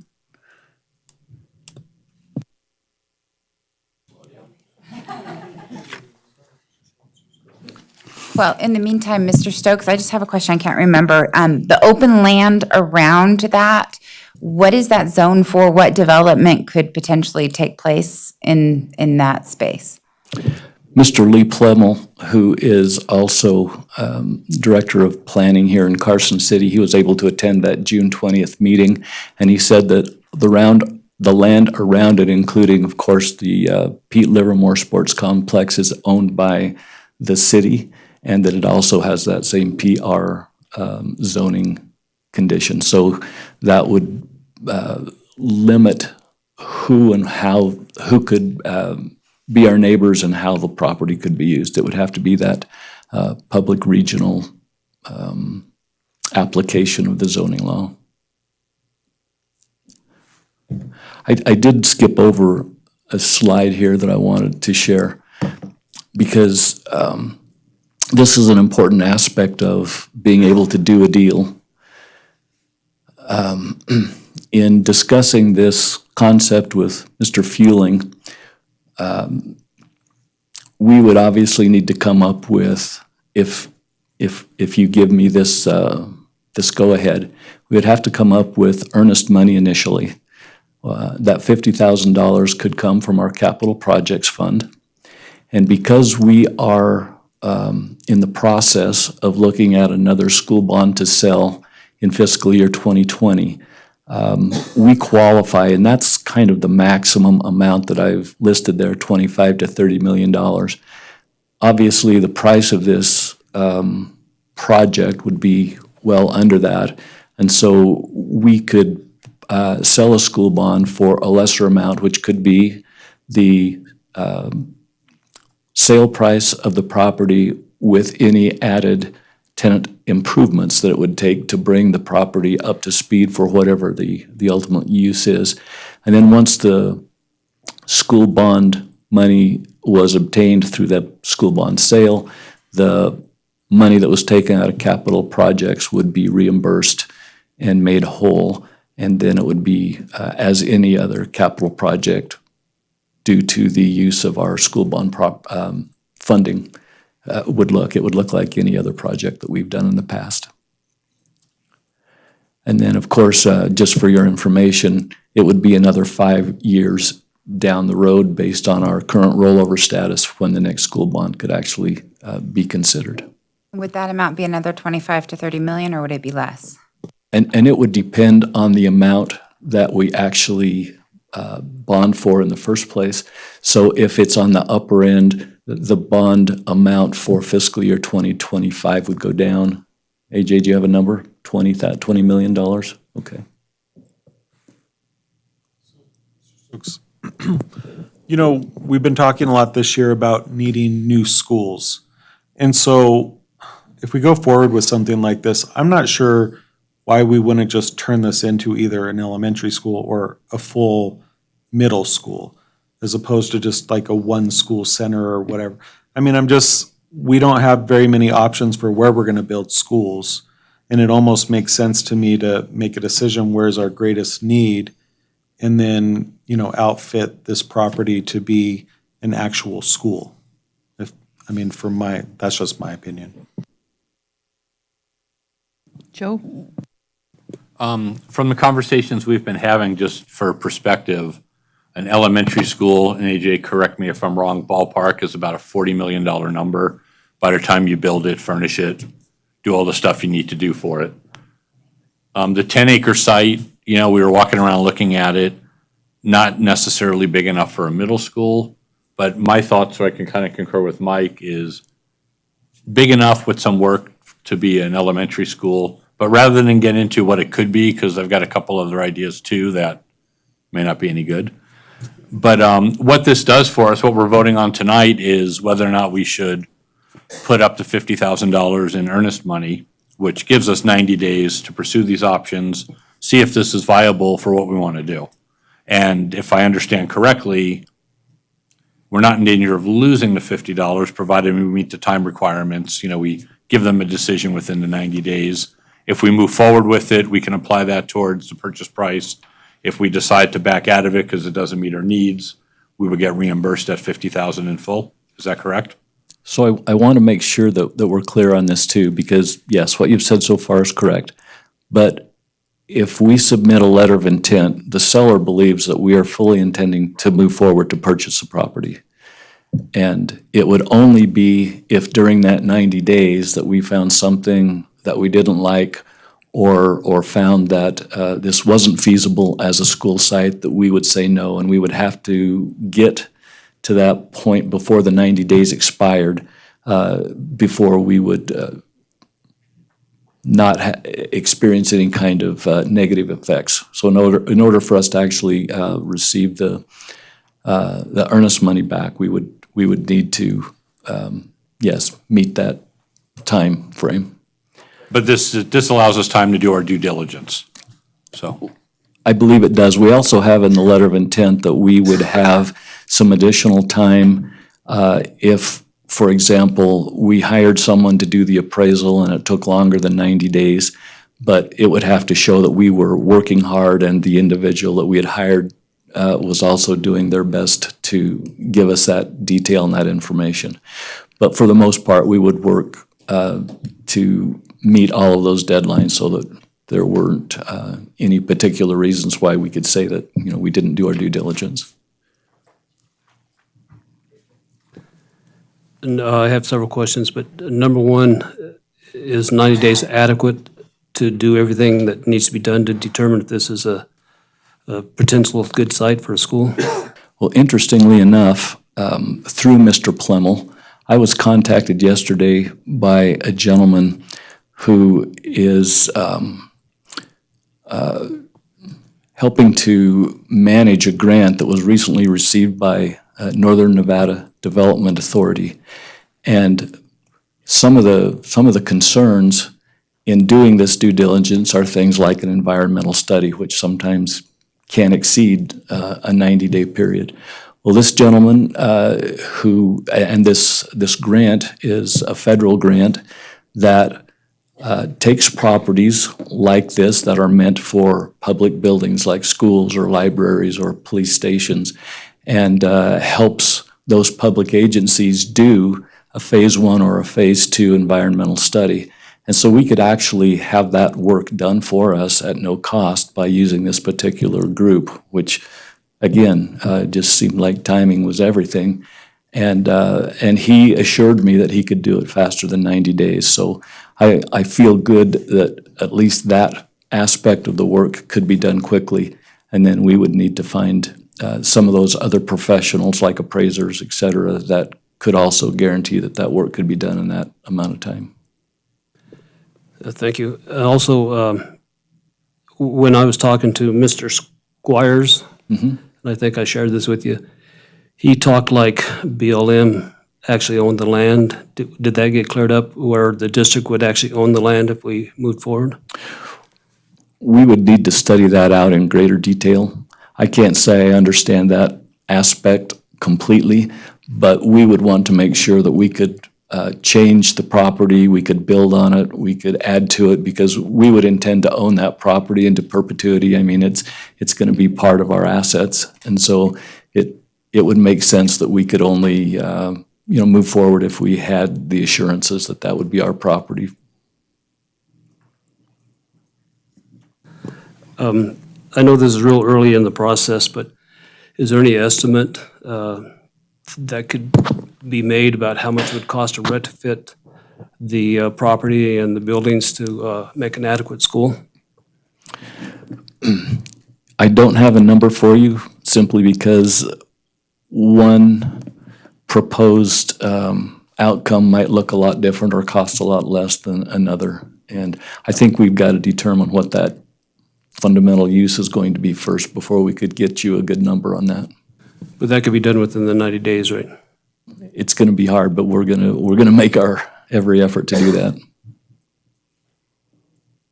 It'll be all hands on deck.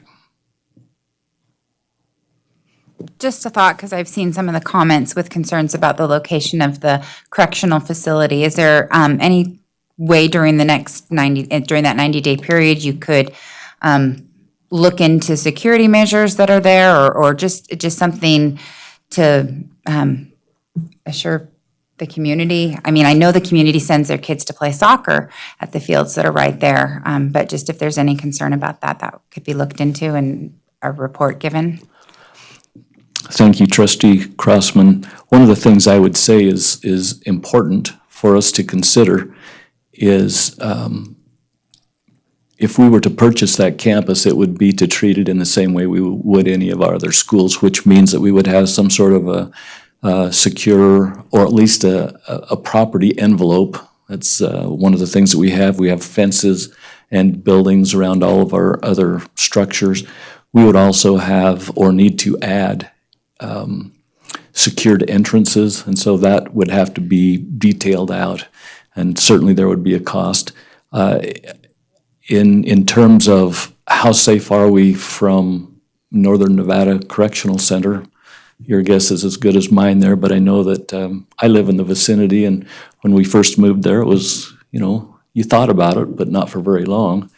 We also have a large residential construction area right down the road. So I think it's something that we can live with. I do know the folks over there at the prison, and I'd be happy to talk with those guys, and we could see what kind of a risk there is. But I'm not sure we could 100% address that particular issue. Richard? As we toured the school site the other day, there was a lot of equipment left in there, chairs and sound systems, lighting. Would that all be included in the purchase price? It's my understanding, Trustee Varner, that all those materials would stay with the property, and if we were to buy it, it would become property of the school districts. Mr. Strokes, may I ask what the capacity is of that auditorium? I don't know the answer to that question either. Did you say it was just one building or the whole campus? No, the auditorium. Oh, the auditorium. Mr. Uhart, I saw that you were here. Do you happen to know that answer? I am here, I am not. Okay. You want me to come up?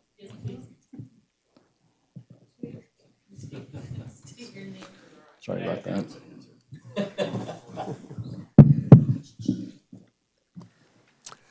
Ms. Wilkie and Board, John Uhart with John Uhart Commercial Real Estate Services here in Carson City. I am not positive I've asked, but I'm not positive. I've not counted those chairs that are in there, but there's a multitude of chairs. I can't give you a direct answer on that. It's fairly easy to figure out once we know the square footage and the use. It's in code. We could figure it out pretty quickly. But Lupe, it is bigger than any of the multipurpose areas at the elementaries that I've been to currently. So it's large. Okay, that's what I was curious about. Thank you. And just to add to that, with the exception of maybe probably the high school.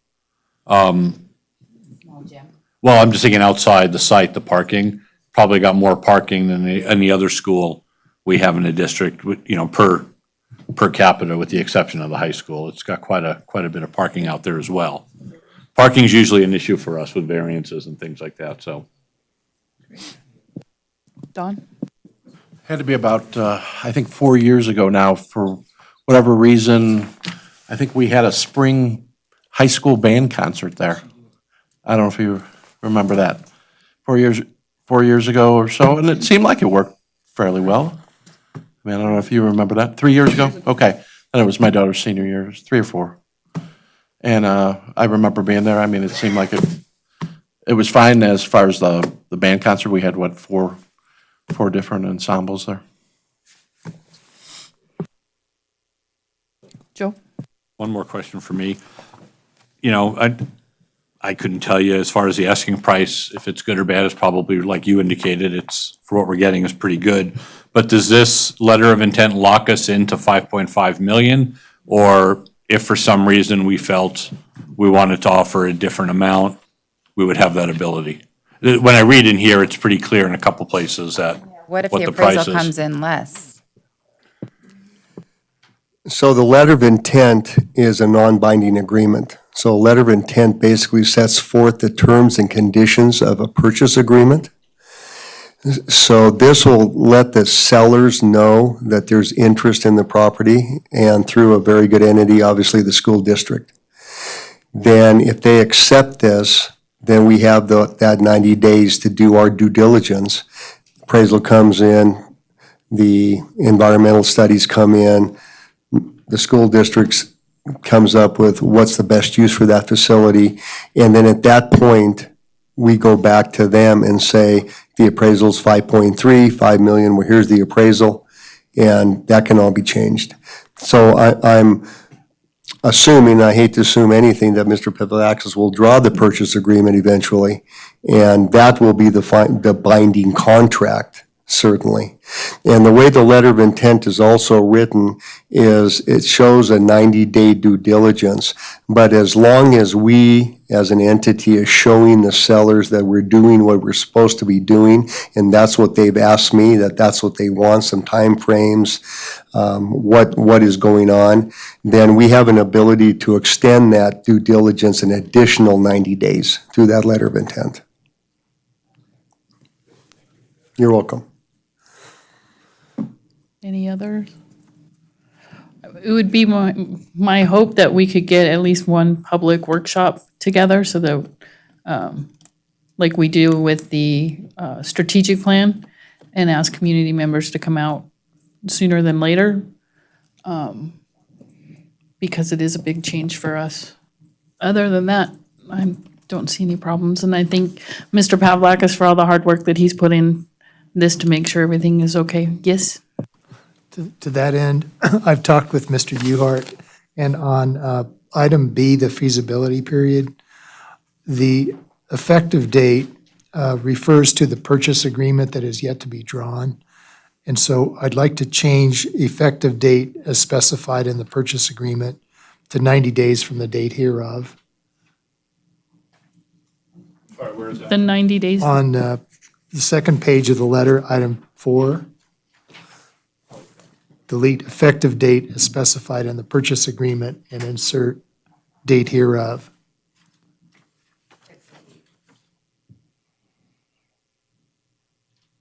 So the 90 days would start, if it's approved, it would start from the date of the letter. So be specified in the letter of intent rather than the purchase agreement. There's no sense in drawing a purchase agreement if our due diligence says it's not a feasible purchase, so I'd like to delay the preparation of a purchase agreement until after we've gone through the feasibility. And you're okay with that, Mr. Uhart? You know, typically in a purchase agreement, the effective date is the ladder of who signs, the buyer or the seller. And sometimes you have counteroffers that go back and forth. So everything kind of triggers on that date. So on this, we're going to trigger it sooner, which is fine, to trigger it when this is accepted. Could we word it to be that the effective date is acceptance of the letter of intent? Absolutely. There's a lot of work to be done within 90 days. Does it have to be a 90-day period, or could we set it for 120 days to give the district a little bit more time? Or does it have to be a 90-day period? We could ask for whatever we want. Well, yeah, but we have an option for another 90 days, so you're really getting 180 if we need it. I think it's better to get it done. Luckily, it's during the summer. It's not during, the beginning of school, so I think that's helpful for staff. And I think just the sooner the better, get this either on or off, is my thought.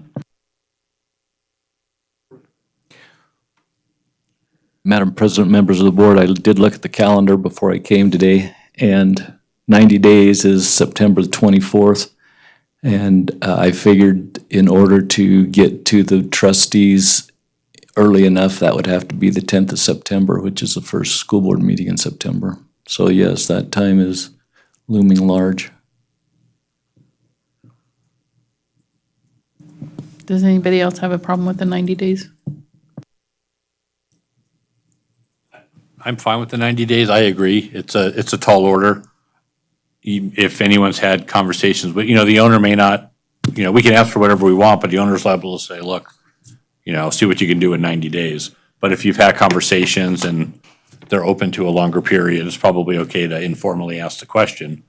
Otherwise, I'm okay with 90 days, knowing that, I haven't been directly involved in these, but I've been involved in enough site development transactions to know that it's pretty typical. If you can show what you've been doing, you're working hard, they're going to grant you a little more time. Will you be comfortable with that, Richard? If everybody else is, I am, but I just feel sorry for you guys. I mean, it's a lot of work, and if there's anything that we can do to help, I mean, I'm glad to do it, or be a part of any committee or whatever you may need. Probably a good idea. Any other comments or discussion? I would Go just say that I did tour the building, and I think it's really worth moving forward with exploring the possibility of making it a school site. Don? I move that the Carson City School District Board of Trustees authorize the superintendent to enter into a non-binding letter of intent for the possible purchase of the real property and improvements located at 1600 Snyder Avenue in Carson City, Nevada, and to tender a $50,000 earnest money deposit against a purchase price of $5,500,000, with funding for the deposit to come from the Capital Projects Fund, and to further direct the superintendent to conduct an investigation into the potential uses, obtain public input, and present a recommendation to the board of whether to proceed with the purchase of the property. Motion by Don, second by Laurel. Any other discussions or comments by board? Seeing none, any public comment on this agenda item? Come on up to the mic and just state your name for the record, please.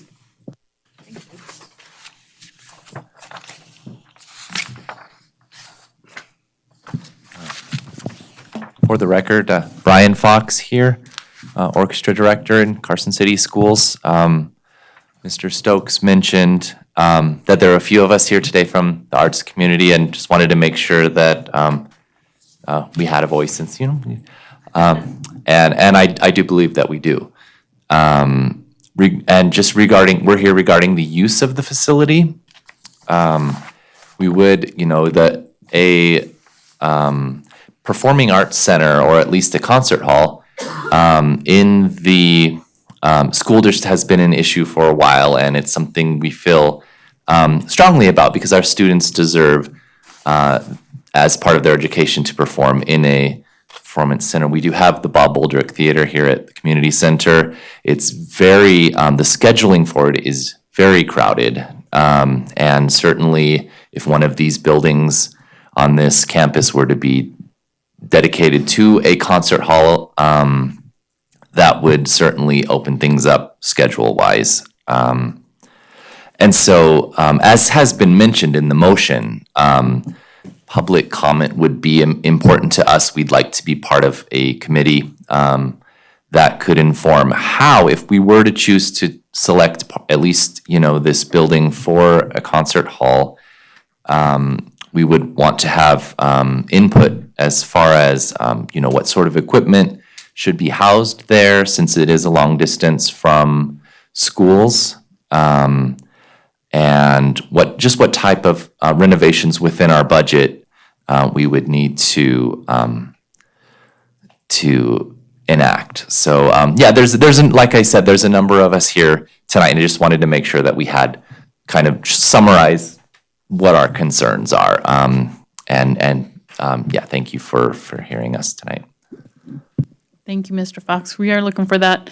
I can remember when the Bond Oversight Committee was going to go with a professional or performing arts building, and then we had the Columbine shootings, and we had to use that money for all single entries and fencing and stuff. So I appreciate you guys coming to the table, and I think it's really important for you guys to be there to do, because you guys do it every day, so you'll know exactly what you need and what we need to do. So I appreciate you guys being involved in that. Any questions for Mr. Fox? Just a kind of more of a, I don't know if it's a question, but anyway, Mr. Stokes, is that something that we could look at in that 90 days, or at least as we're looking at the use of the site to, because there is a fairly large it's a really big building. Can we get some kind of projections on what would be the cost of a concert hall retrofit? I believe I mentioned that I heard from Darren Berger, who's an architect in town, and he was also with us when we toured the facility. And I think we could if nothing else, get a per square foot estimate for things like adding dressing rooms, storage locations, or maybe even equipment that might be needed. I also think we have to look at this in a wise fashion. I think that if the building is ours, we're going to have the ability to add to, modify, improve, plus maintain over some period of time. So it may not have to be right out of the chute immediately.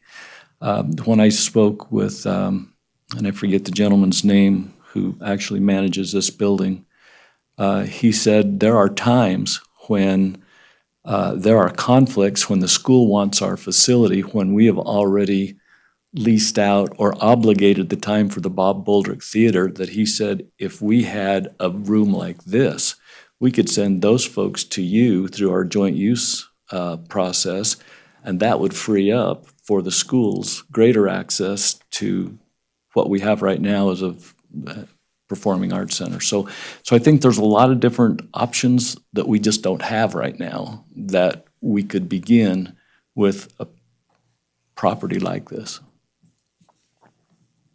But yes, to answer your question specifically, that's a piece that we can try to get some information on.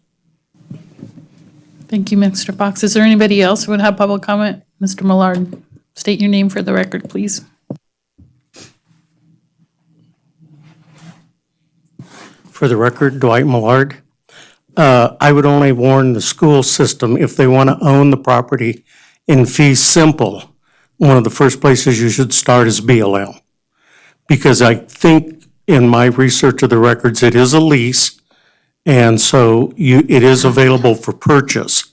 But they would have to do an appraisal, and you'd have to figure that into your system as well. But I'm only saying you need to start that, probably the first thing, as fee simple, because you want to make sure, because their appraisal is going to take some time. Thank you. Appreciate that experience. Any other public comment? Seeing none, all those in favor? Aye. All those opposed? Okay, Mr. Stokes, your work begins. The clock is ticking. And thank you, folks, for all coming. We appreciate your input.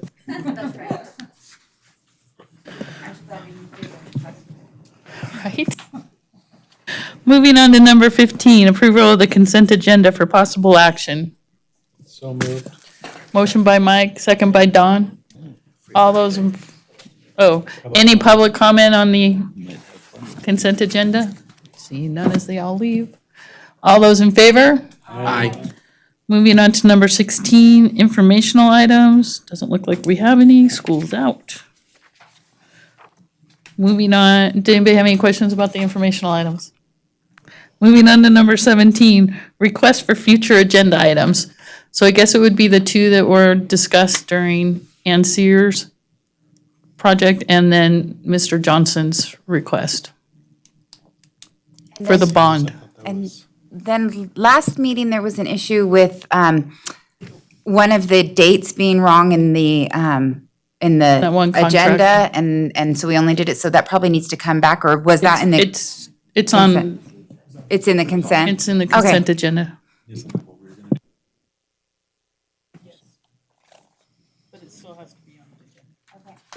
And I guess another request for future agenda items would be possibly our NASB award nominations.